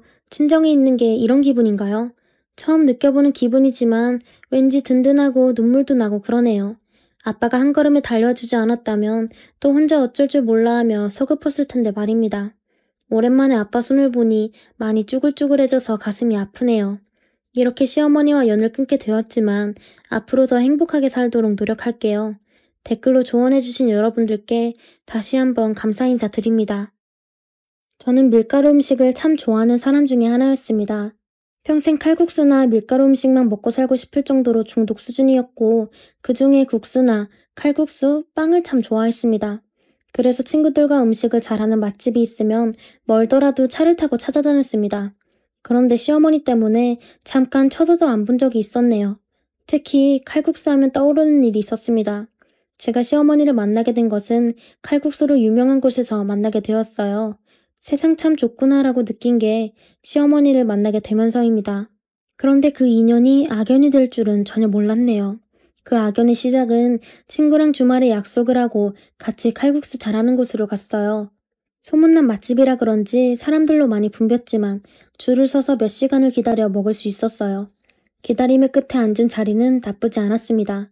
그런데 문제는 바로 옆 테이블에 5명의 아줌마들이 가게를 통째로 전세를 하듯 냈는지 진짜 시끄럽게 떠들면서 식사를 하고 계셨어요. 너무 시끄럽게 떠들면서 먹는데 저희 둘은 서로 얘기를 주고받을 수 없을 정도로 시끄럽게 떠들더라고요. 보다 못한 제 친구가 옆 테이블 드러나는 식으로 목소리를 높이면서 와 진짜 시끄러. 밥 먹으러 왔으면 조용히 좀 먹지. 오지게 더럽게 떠드네. 식당에서 매너도 없이. 하면서 저한테 말하며 열받아서 비꼬는 말을 했어요. 그런데 하필 그때 한순간 식당 안에 조용한 정적이 흘렀어요. 어떻게 그렇게 시끄럽던 가게 안이 갑자기 조용해지는지. 그 바람에 친구의 말이 옆 테이블에 계신 그분들에게 정확하게 전달이 되고 말았어요. 갑자기 조용해져 버린 상황이라 그런지 친구의 말은 모든 사람들을 당하게 했고 순간 저는 입을 틀어막았고 그 5명의 아줌마 중 한 분이 저희 테이블로 성큼 다가오더니 뭘 잘했다고 저희 쪽으로 더 막말을 하셨어요. 아가씨, 지금 뭐라고 했어? 아니, 식당 전세 낸 것도 아닌데 너무 소란스럽지 않아요? 몇 번이나 주의 받으신 것 같은데요. 그래도 엄마 같은 사람한테 그게 할 소리야? 예의 배운 거 없어? 그렇게 예의를 잘 아시는 분이 식당 안에서 그러셔도 돼요? 라고 말을 하자 가게 안의 사람들은 틀린 말도 아닌데 못 낀 놈이 성낸다며 큰 소리를 내고 공공장소에서 떠드는 게 잘한 게 아닌데 잘했다고 뭐라 하네 이런 식으로 그 아줌마한테 쓴소리를 하더라고요. 순간 당황한 아줌마는 그냥 자리에 앉으면 될 것을 꼴에 자존심은 있었는지 대뜸 제 친구의 발을 툭툭 치더니 싸가지 없는 년이라고 했어요. 그 말을 들은 친구도 한 성격 하는 애라 가만히 있지 않고 그 아줌마 팔을 툭 하고 쳤어요. 그러자 한순간에 칼국수 식당에서 싸움이 났고 그 아줌마들은 술도 과하게 드신 상태라 그런지 말도 거치고 힘도 얼마나 세던지 저희가 상대가 되지 않았어요. 아무리 딸 같은 나이라고 하더라도 폭력까지 휘두른 것은 아니다 싶어서 제가 나서서 따끔하게 말을 했어요. 저 또한 거친 말을 섞어서 말입니다. 제 말에 화가 났는지 또 다른 아줌마가 나서서 저에게 말로 표현하기 싫을 정도로 육두문자를 써가면서 쌍욕을 날리더라고요. 처음에는 저희도 나쁜 말을 한 것도 아니고 조용히 좀 시켜달라고 몇 번이나 식당 사장님한테 말을 했거든요. 그리고 그 사람들은 다른 사람들한테도 주의를 받았는데 전혀 신경을 쓰지 않더라고요. 되려 더 크게 웃고 떠들더군요. 그래서 친구가 보다 못해 이 사람들은 고운 말과 바른 행동은 안 통하는 분들이라고 말하면서 거칠고 싸가지 없게 했더니 그때야 반응을 보이면서 이렇게 큰일이 벌어지고 말았던 거죠. 그러다 결국 저희와 그들은 칼국수를 먹다가 경찰서까지 가게 되었어요. 어쨌든 그렇게 그 아줌마들과는 어렵게 합의를 보고 헤어졌습니다. 그런 일이 있고 나서는 정말 맛집 이런 곳 골라서 가게 되었네요. 아줌마들이 많이 몰려있으면 혹시나 그들 무리인가 확인하고 식당에 들어가게 되었어요. 그런데 2년 동안 맛집 돌아다녔지만 다행이라고 해야 되나 만나지 못했어요. 그러다 시간이 흘러 저도 바쁘고 친구도 바빠서 맛집 찾아다니는 것을 못하고 지냈어요. 그러면서 저는 회사에 신입으로 들어온 남자와 사랑을 하게 되었고 1년이라는 연애 끝에 결혼을 약속하고 남친의 어머니를 만나게 되었어요. 남친은 자기 엄마가 약속 시간을 중요하게 여기는 사람이라고 하면서 늦지 않게 오기를 바랬어요. 그래서 저는 약속 장소에 늦지 않으려고 평소보다 더 서둘러 가다 보니 1시간이나 더 일찍 약속 장소에 도착을 하게 되었습니다. 식당에서 보기로 했는데 식당에 들어가서 기다리기 뭐해서 커피숍에 가서 기다리고 있었습니다. 한 30분 정도 기다리고 있는데 익숙한 아줌마들이 들어오더군요. 그분을 보면서 어디서 봤더라를 계속 반복하면서 머리를 떠올려 봤어요. 아무리 생각해도 생각이 나지 않았습니다. 결국 포기하고 아줌마들이야 거기서 거기인가 보다 생각하고 더 이상 고민하지 않았어요. 저는 약속 10분을 남겨두고 약속 장소인 식당을 가기 위해 일어났어요. 그분도 저와 마찬가지로 일어나더군요. 그렇게 나란히 나와 같은 식당으로 들어가게 되었어요. 그런데 순간 그분이 남친 엄마인가라는 생각이 들어 살짝 그분을 터치해서 물어봤습니다. 생각대로 남친 엄마였어요. 남친의 어머니는 첫인상이 강하고 차가워 보였지만 나름 좋은 느낌이었어요. 저희는 맛있게 밥도 먹고 서로 궁금한 것도 물어보면서 즐겁게 시간을 보내고 헤어졌습니다. 다음날 또 한 번 만날 기회가 되어 다시 찾아뵈었는데 식사를 하자고 하더군요. 만남 장소가 마침 칼국수 가게가 있는 근처길래 다른 데 가지 말고 칼국수 먹자고 했더니 남친 엄마가 한다는 소리가 칼국수 엄청 좋아하는데 예전에 어떤 사건 때문에 그 이후로 칼국수를 안 먹는다고 하더군요. 그때 알았습니다. 예비 시어머니가 그때 그곳에 계셨던 분 중에 한 분이라는 것을요. 어쩐지 어디서 봤다 생각했는데 이렇게 다시 만나게 되었네요. 온몸에 소름이 돋았어요. 저는 아는 체를 해야 할까 고민하다 입을 다물었습니다. 어차피 예비 시어머니는 저를 몰라보시고 굳이 말해봤자 사이만 안 좋아지고 그리고 무엇보다 그때는 남친과 헤어질 자신이 없어서 그냥 숨기고 결혼했습니다. 이렇게 악연은 잘못된 단추를 끼운 상태에서 시작되었어요. 결혼식 날을 잡은 날부터 결혼식 당일까지 조금 마음에 걸린 것이 있었는데 그때 칼국수 식당에 있었던 그 친구가 예전과 전혀 달라지지 않아서 혹시나 어머님과 그 친구분들이 알아보시면 어쩌나 걱정이 되기 시작했어요. 그런데 다행인지 몰라도 그날 급하게 친구가 전화가 왔어요. 늦거나 못 갈 수도 있다고 하더군요. 친구는 회사에서 출장을 해외로 간 상태였거든요. 다행히 오기는 와서 결혼식 거의 끝날 무렵에 도착을 해서 지인들과 친구들 사진 찍는 데는 참석을 할 수 있었어요. 그래서 시어머니와 시어머니의 멤버들인 그분들과는 마주칠 일이 없었어요. 친구에게는 귀뜸을 해준 상태라 알아서 식당에 가지 않고 사진만 찍고 그냥 갔어요. 그렇게 무사히 결혼식을 마칠 수 있었습니다. 저희 시어머니의 완강한 고집으로 신혼 1년 만에 시댁에서 합가를 하면서 살림을 배운 후 분가를 하기로 했고 시댁으로 들어가게 되었어요. 나름 걱정했던 시집살이가 저는 괜찮았습니다. 시어머니도 저를 일부러 잡기보다 주말에 시간 내서 이것저것 가르쳐 주셨어요. 제가 일을 하고 있어서 시어머니께서 저를 배려해 주시더라고요. 하루는 친구가 제가 시댁에 들어가서 산다는 걸 나중에 알고는 걱정이 되어서인지 전화를 했더라고요. 괜찮냐고. 자기는 살면서 비밀이 끝까지 가는 걸 못 봤다면서. 이제 결혼도 했으니까 미리 얘기해서 털어놓으라고 하더군요. 저도 생각 안 해본 것은 아니었습니다. 그런데 지금 같이 살고 있는 상황에서 말하는 것은 아닌 것 같아서 분가하면 말하려고 했어요. 그런데 일이 생기려면 생기려나 봅니다. 제가 일을 끝내고 퇴근해서 장을 봐서 저녁을 준비하려고 하는데 평소와 다르게 시어머니가 저한테 자꾸 짜증을 내면서 청소를 안 해 집안이 더럽다고 하는 겁니다. 욕실이나 거실은 시어머니가 도맡아서 하셨는데 그날따라 자꾸 트집을 잡으셨어요. 저는 시어머니가 밖에서 무슨 일이 있거나 갱년기 증세인가 보다 생각하고 개의치 않게 넘겼습니다. 그런데 다음날도 또 다음날도 날이 갈수록 짜증의 강도가 심해지고 시집살이를 시키더군요. 처음부터 이랬으면 그런가 보다 생각하고 합가를 끝까지 반대하고 들어가 살지는 않았을 텐데 처음엔 뭐든지 다 이쁘고 다 좋다고 하시더니 갑자기 변하기 시작하면서 시집살이를 시키니까 화가 나는 거예요. 저도 참다가 시어머니한테 따지고 들었어요. 도대체 이러시는 이유가 뭐냐고 물었어요. 시어머니는 한다는 말이 어이없게도 처음부터 결혼을 시키지 말았어야 했다는 겁니다. 밑도 끝도 없는 말을 하시더군요. 그 순간 저는 뭔가 느낌이 왔었어요. 혹시 알게 되었나 싶은 마음에 물어봤습니다. 어머님 아셨냐고. 그랬더니 그 말에 언제까지 속이려고 했냐면서 하시는 말씀이 그 사건이 자꾸 떠올라서 저를 더 이상 보면서 살고 싶지 않으니 나가라고 하더군요. 그래서 물어봤어요. 어떻게 알게 되었냐고.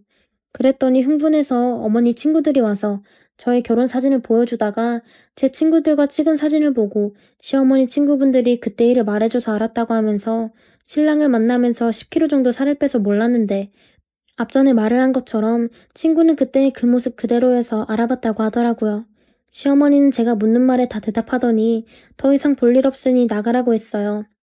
뭐 이딴 일로 나가라고 해서 나간다는 게 말이 안 돼서 저는 못 나간다고 했더니 갑자기 저를 끌어내면서 보내려고 하는 겁니다. 그러더니 말도 안 되는 말을 하는데 그 친구가 제 친구인 게 싫다고 하는 겁니다. 그게 무슨 상관이냐고. 시간이 이렇게 지났고 무엇보다 그때 일은 어머님도 잘못하지 않았냐고 따지고 들었어요. 그랬더니 더 이상은 제 말을 듣지 않고 저를 현관까지 밀치셨어요. 살을 빼서 그런지 시어머니한테 안간 힘으로 버티려고 해도 워낙 여장부인 어머니라 도저히 힘으로 못 당하겠더라고요.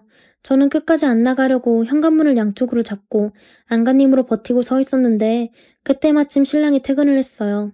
저희 둘의 모습을 보고 놀란 신랑은 바로 시어머니를 저에게서 억지로 떼어내면서 소리를 질렀어요. 그러자 시어머니는 아들이 자초지종도 묻지 않고 바로 당신을 제지하려고 하자 화가 머리끝까지 나셨던 모양이에요. 시어머니는 아들이라면 끔찍하게 생각하시면서도 화가 나니까 배는 게 없는지 자기 아들을 사정없이 후려치고 처음에 남편도 안 되겠는지 자기 엄마를 밀치면서 성질을 냈어요. 그러자 시어머니는 육두문자를 날리며 저와 어떤 일이 있었는지 옛날 일을 다 말했어요. 남편은 그 얘기를 다 듣더니 어이없는 표정을 하고 오히려 시어머니한테 화를 냈어요. 아들의 반응에 놀라서 서운했는지 울기 시작하는 거예요. 그러자 남편이 왜 지난 일이고 별일도 아닌데 이렇게까지 일을 크게 만드냐고 하면서 성질을 내자 시어머니가 분해서 못 산다고 하시면서 집안에 화분을 들어서 거실에 던지셨어요. 남편은 뭐가 문제냐고 물었고 시어머니는 친구들한테 창피해서 저랑 못 산다는 거예요. 솔직히 그 일이 있을 때 제가 그렇게 심하게 하지도 않았고 제 친구랑 싸운 분이 바로 시어머니거든요. 이렇다 보니 시어머니는 제 친구한테 당한 것이 분하기도 하고 시어머니 친구분들까지 알게 되었는데 참고 있는 건 바보 같은 짓이라고 하면서 저한테까지 불똥이 튀더군요. 나중엔 남편과 계속 살 거면 친구를 버리라고 하는 겁니다. 이미 지난 일에 핏대를 세우고 친구도 못 버릴 거면 이혼까지 하라는 시어머니가 이해가 가지 않았습니다. 결혼이 장난도 아니고 그것 때문에 이혼을 하라는 시어머니가 생각이 있는 건가 싶었어요. 이딴 일로 이혼이라뇨. 말이 됩니까? 황당한 남편은 시어머니한테 예전에 들어보니 엄마도 잘한 거 없으니까 이미 지난 일 들춰서 일 크게 만들지 말라고 했어요. 그리고 남편이 화를 내면서 이딴 일로 아들하고 며느리한테 이혼하려고 하는 엄마가 어디 있냐고 하면서 엄마의 감정으로 이러지 말라고 정말 심하게 화를 냈어요. 그리고 또 하나, 엄마가 와이프한테 친구 버리라고 했는데 그럼 엄마도 지금까지 만나고 있는 그 친구 안 보고 살 자신이 있냐고 묻더군요. 시어머니는 막무가내로 내가 왜 그래야 하냐고 하면서 동문서답을 하더군요. 대화의 끝이 나지 않자 남편은 일단 떨어져 있으면서 생각해보자고 제의를 하더군요. 그래서 그날 저는 남편과 간단히 짐을 싸서 집을 나왔습니다. 친정에 알리지 않고 일단 방을 얻어 지낼까 했는데 늦은 시간에 나오다 보니 방을 얻기가 쉽지가 않아서 할 수 없이 일단 엄마네 집으로 갔어요. 그렇게 그날 가서 살다 보니 3년을 살고 있네요. 남편은 저랑 산다는 이유로 아들도 안 본다고 했어요. 그래서 저희는 친정에서 살게 되면서 아이도 낳았습니다. 돌 때 시어머니를 불렀는데 오시지 않으셨습니다. 이렇게 행동하는 게 저한테 복수라고 생각하시고 있는 것 같아요. 참 어름답지 않게 어리석게 행동하시는 걸 보고 저도 이제는 연락도 안 하고 찾아뵐 생각도 하지 않고 있습니다. 남편도 자기 엄마한테 질렸는지 아예 시댁에도 안 가더군요. 그러면서 남편이 저한테 이미 지나간 일에는 자책하지 말라면서 저를 끝까지 지켜줄 테니까 걱정하지 말라고 했습니다. 저는 제 가정만 생각하면서 잘 살고 있어요. 시댁에서 나왔을 때 가끔 칼국수가 먹고 싶을 때도 있었는데 그땐 시어머니 생각이 나서 안 먹었다가 요즘은 그냥 무시하고 먹게 되었어요. 이렇게 시간이 지나면 잊혀지는 걸 왜 시어머니는 가슴에 품고 음식까지 거부했는지 지금도 알 수가 없네요. 이번 일로 시어머니가 얼마나 꼬인 분인지 정확히 알 수가 있었네요. 아무래도 평생 못 보고 살 것 같아요. 저에게는 8년 사귄 남자친구가 있었어요. 대학교 입학을 하자마자 저에게 반했다면서 쫓아다녔던 친구였어요. 나이는 동갑입니다. 사실 대학교도 공개를 하고 싶지만 그렇게 되면 현실의 학교에 누가 될 것 같아서 공개할 수 없었는데요. 다들 부러워하고 꽤 괜찮다고 여기고 선망하는 그런 학교입니다. 사실 처음에 대학에 들어가자마자 이렇게 제가 좋다며 쫓아다니는 남자가 있다는 것이 신기해서 호기심으로 사귀었어요. 애가 키도 크지도 않고 약간 외동아들 같은 그런 스타일의 귀염상이었죠. 지금 생각해보면 제가 눈이 삐어도 한참이나 삐었지 않았나 싶기도 합니다. 그런 애기 같은 페이스인 남자애가 뭐가 좋다고 사귄 게 후회 막심이에요. 앞서도 말했듯이 말짱하게 곱상한 남자가 저한테 반했다고 하니까 그냥 좋았던 것 같아요. 그냥 그 말에 홀리지 않았나 싶네요. 아무튼 고등학교 다닐 때만 해도 모범생이었던 저는 한 번도 남자친구가 없었던지라 대학 입학과 동시에 남자친구가 생겨서 그저 신기했던 기분이랄까요? 그랬던 것 같아요. 그때는 잘 몰랐었지만 지금 생각해보니 그렇게 철이 없어서 이런 남자친구를 만났던 것 같습니다. 제 남자친구는 전라도 사투리로 약간 졸갑스럽다라는 표현이 딱 맞을 정도로 주변 머리가 없긴 했어요. 이랬다 저랬다 하면서 줏대가 없어도 너무 없고 말도 많고 또 가벼워서 사람이 가벼워 보이기까지 하곤 했었죠. 하지만 그놈의 정이 뭔지 참 해맑더라고요. 그냥 소녀처럼 세상을 다 가진 듯 해맑고 그런 모습이 좋았고 편했어요. 그리고 누구나 다 알았던 캠퍼스 커플이라 후배들도 다들 부러워하곤 했어요. 그래서 좋은 캠퍼스 커플 롤모델이 되고픈 욕심이 더 있었던 게 사실입니다. 남자친구 덕분에 다른 사람과는 일체 교제도 한번 못 해봤네요. 지금 생각해보면 얼마나 바보 같은 짓이었는지 뒤늦게 후회를 해봅니다. 하지만 그때의 남자친구는 모든 사람들이 다 결혼에 꼴이 날 것으로 생각할 만큼 붙어 다녔어요. 저에게 다정했고 사랑한다는 표현도 자주 했었거든요. 그러다가 졸업을 하면서 서로 다른 지역으로 발령을 받게 되었습니다. 그때부터였던 것 같았어요. 서로 만나는 횟수가 줄어들었어요. 그래도 저는 의심하지 않았습니다. 만나는 횟수만 줄어들었을 뿐이지 톡으로 수시로 연락을 하고 지냈으니까요. 결혼 말도 구체적으로 오갔고 이미 양가 부모님께서도 다 알고 계셨어요. 그래서 저는 조금씩 결혼 준비를 하고 있던 참이었죠. 그러던 어느 날 뜬금없이 고등학교 동창인 친구가 저에게 다급하게 연락을 해왔습니다. 아주 숨 넘어가는 목소리로 그러더라고요. 야, 놀라지 마라. 세상에, 야, 내가 있잖아. 하객 알바를 하러 여기 왔는데 학생 때 네 남친 신랑이었어. 분명히 네 남친이 맞아. 얼굴도 이름도 똑같아. 너 헤어졌어? 그래서 제가 웃으면서 그랬어요. 너 나 웃기려고 전화한 거지? 야, 장난도 그럴싸하게 쳐라. 그런 걸로 내가 놀라 자빠질 줄 아니? 어쩌냐게도 통화하고 톡도 날리고 했는데 무슨 소리 하는 거야? 했더니 자기도 분명히 저에게 남친이랑 헤어졌다는 말을 못 들어서 자기 눈을 의심했는데 분명하다고 했어요. 그리고 실시간으로 하객 알바하고 있는 신랑의 모습을 찍어서 보냈었고 신부도 찍어서 보내왔어요. 믿기지가 않았습니다. 몰래 카메라인가 남친이 할 짓이 없어서 심심하니까 나를 놀리려고 친구들 모아놓고 저러나 싶기도 하고 믿기지가 않았어요. 친구가 말한 예식장은 제가 있는 곳에서 멀지도 않은 곳이었고 제보를 한 친구는 신부 측 하객 알바를 섰다고 하더라고요. 만약에 남자친구가 결혼한다고 했으면 분명 같이 알던 친구들에게도 청첩장을 보내줄 테니까 모를 리가 없었는데 제가 아직까지 아무 말도 아무런 소문도 없으니 없었던 거죠. 그래서 친하게 지내던 남자친구의 친구들 중 한 명에게 전화를 했더니 받지 않았어요. 그래서 톡으로 땡땡이 결혼한다며 라고 보냈더니 응이라고 하길래 통화를 하자고 했더니 근데 너네들 일은 끼고 싶지 않다 라고 하면서 통화를 거부했습니다.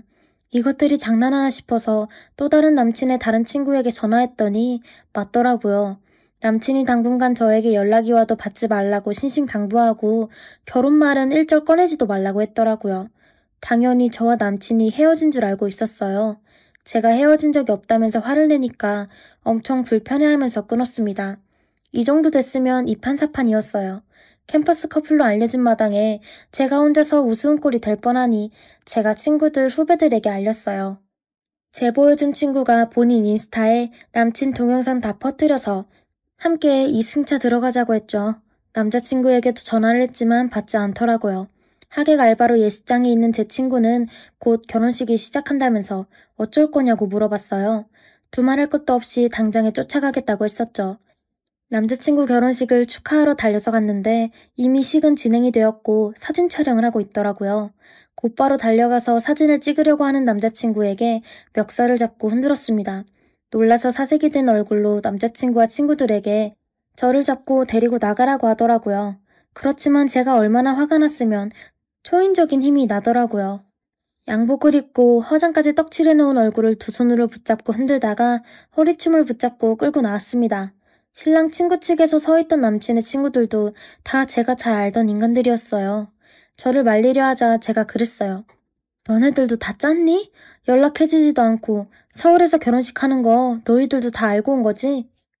그랬더니 무슨 소리냐며 함부로 말리지도 못하고 안절부절하며 끌려나오는 남친의 눈치만 살폈어요. 저는 정말 평소에도 여리여리하고 조용한 편이었는데 이렇게 세게 나서니까 사람이 달라질 줄은 저도 미처 몰랐습니다. 신부 측에서 말리는 사람이고 남친의 부모님이고 눈에 뵈는 게 없었어요. 말리려는 사람들에게 제가 소리 질렀습니다. 이 남자는 나랑 8년을 사귀고 결혼까지 약속한 사람이에요. 어제 저녁까지 통화하고 톡도 날리던 인간이 나 몰래 결혼식을 해? 네가 인간이냐? 남친의 부모님이 와서 무슨 짓이냐고 하길래 제가 무슨 짓이요? 이게 무슨 경우 없는 짓인데 라고 소리를 고래고래 질렀어요. 다음 타임 예식 순서를 기다린 하객들도 보고 아주 그런 구경거리도 없었죠. 저와 남친이 사귀었었다는 사실을 남친의 친구들이 알았기 때문에 저를 탓하진 않았고 오히려 저를 감싸주기까지 했습니다. 남친의 부모님들도 창피해서 고개를 못 들고 그만두라고 말렸지만 소용이 없었어요. 야, 너 감히 나한테 결혼하자고 해놓고 몰래 양다리 걸치고 있었어? 저 여자 누구야? 너 이제까지 날 갖고 논 거니? 사람들이 다 둘러싸고 다들 남친 탓을 했는데 그냥 도망치려고만 하더라고요. 사람들이 남친을 보고 손가락질을 하고 있는데 남친 어머니가 제 뺨을 때렸어요. 이게 어디서 굴러먹다 온 개뼈다고야. 얼른 그 손 놓지 못해? 네, 놓지 못해요. 여러분들 다 보셨죠? 또 제 뺨 때리면 사진 찍어주세요. 이놈은 사기꾼이고 여기 이 아줌마도 사기꾼이에요. 다 공모자예요. 그러면서 제 친구한테 경찰에 신고하라고 소리쳤습니다. 그리고 신부 측 사람들을 향해서 말했어요. 신부도 이 남자한테 속아서 결혼할 걸 거예요. 저랑 함께 경찰서로 가서 확인해봐요. 여러분, 빨리 경찰에 신고해주세요. 이런 나쁜 사람은 벌을 받아야 돼요. 그렇게 소리를 고래고래 지르고 하객들을 찾는데 이상하게도 신부 쪽의 사람들이 하나둘 없어지더니 친구도 보이지 않았어요. 그냥 창피해서 피했나 보다 했습니다. 친구가 제가 시킨 대로 경찰에 혼인빙자 사기죄로 신고하고 잡아가라고 했습니다. 남친 친구들은 저에게 진정하라고 하면서도 내막을 알고 나자 저를 오히려 도왔습니다. 아마도 잘 달래서 적당히 보낼 참이었던 겁니다. 남친의 친구들 모두가 남친과 함께한 시간만큼이나 끈끈한 우정이 있었는데 물론 남친은 결혼식을 참석한 거를 미안하게 생각했던 거죠. 물론 남친이 저와 헤어지고 결혼하게 되었다고 알았다고 했어요. 파출소에서 연락을 받고 경찰이 출동했지만 저는 미친 듯이 남친의 와이셔츠 목 부분을 잡고 놓아주지 않았습니다. 반쯤 포기한 상태로 알아서 하라는 식으로 그냥 차분하게 잡혀있더라고요. 남친의 아버지는 도저히 민망스럽다고 도망가고 남친 어머님은 저를 못 잡아먹어 안달이었어요. 뒤늦게 친구들한테 연락을 받고 놀라서 달려온 저희 부모님이 마침 그때 도착해서 그 꼴을 보고 울음을 터뜨렸어요. 그런 와중에 또 남친 어머니는 저와 저희 부모님에게 막말을 해대더라고요. 세상에 착한 줄만 알았더만 이런 막 나가는 애였네. 자식 교육을 어떻게 시키는 거예요? 남의 결혼식 파투 낸 거 다 책임져요. 그래서 제가 책임질 테니까 경찰서로 바로 가자고 했습니다. 그랬더니 남친이 저희 부모님 앞에서 무릎을 꿇고 잘못했다고 빌더라고요. 남친 어머님은 무슨 잘못을 했다고 빌고 자빠졌냐고 난리였어요. 예식장 관계자가 다가와서 다음식을 해야 하니까 제발 자리를 비키던지 경찰서에 가서 해결하라고 난리를 떨었어요. 그래서 그대로 경찰서로 갔습니다. 참고인 조사를 해야 한다며 신부 쪽 사람들을 찾았는데 신기하게도 한 명도 안 나타났어요.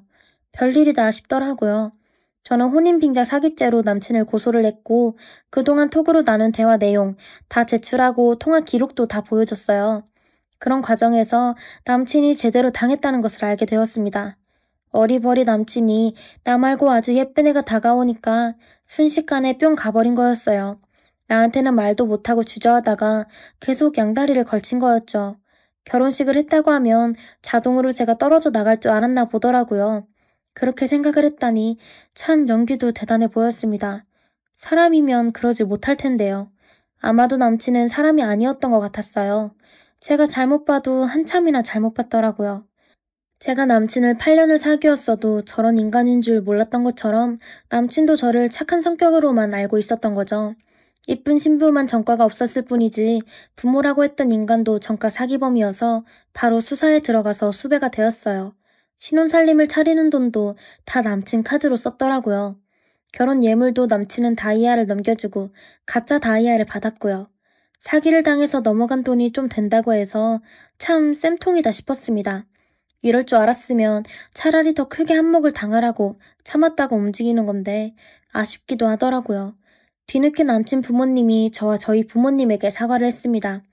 남친이 체포돼서 덜덜덜 떨면서 잘못했다고 한 번만 봐달라고 하는데 참 염치도 없는 인간이더라고요. 이게 네가 봐달라고 해서 봐줄 게 되냐? 각오 단단히 해. 여러 고소취하 해줄 생각이 전혀 없거든. 너 같은 인간들 조심하라고 학교에다가 대자보 크게 붙여놓고 캠퍼스 커플도 조심해서 사귀라고 할 거야. 내가 여기서 끝낸 줄 알면 우산이다. 그렇지만 남친이 저에게 혼인을 빙자해서 금전적으로 뜯어간 돈이나 제가 이렇다 할 손해를 입은 것도 아니니까 그래봤자 미미한 거라서 선물 주고받은 것은 성립이 되지 않는다고 했어요.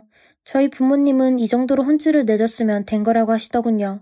오히려 내 덕에 꽃뱀에게 걸려서 사기 결혼까지 안 가고 더 큰 화를 막아줬으니 남친은 저에게 고마워해야 할 처지였습니다. 남친 직장에도 소문이 다 퍼져서 요주의 인물로 찍혔다고 들었네요. 알다가도 모를 속이 사람의 속인 것 같습니다.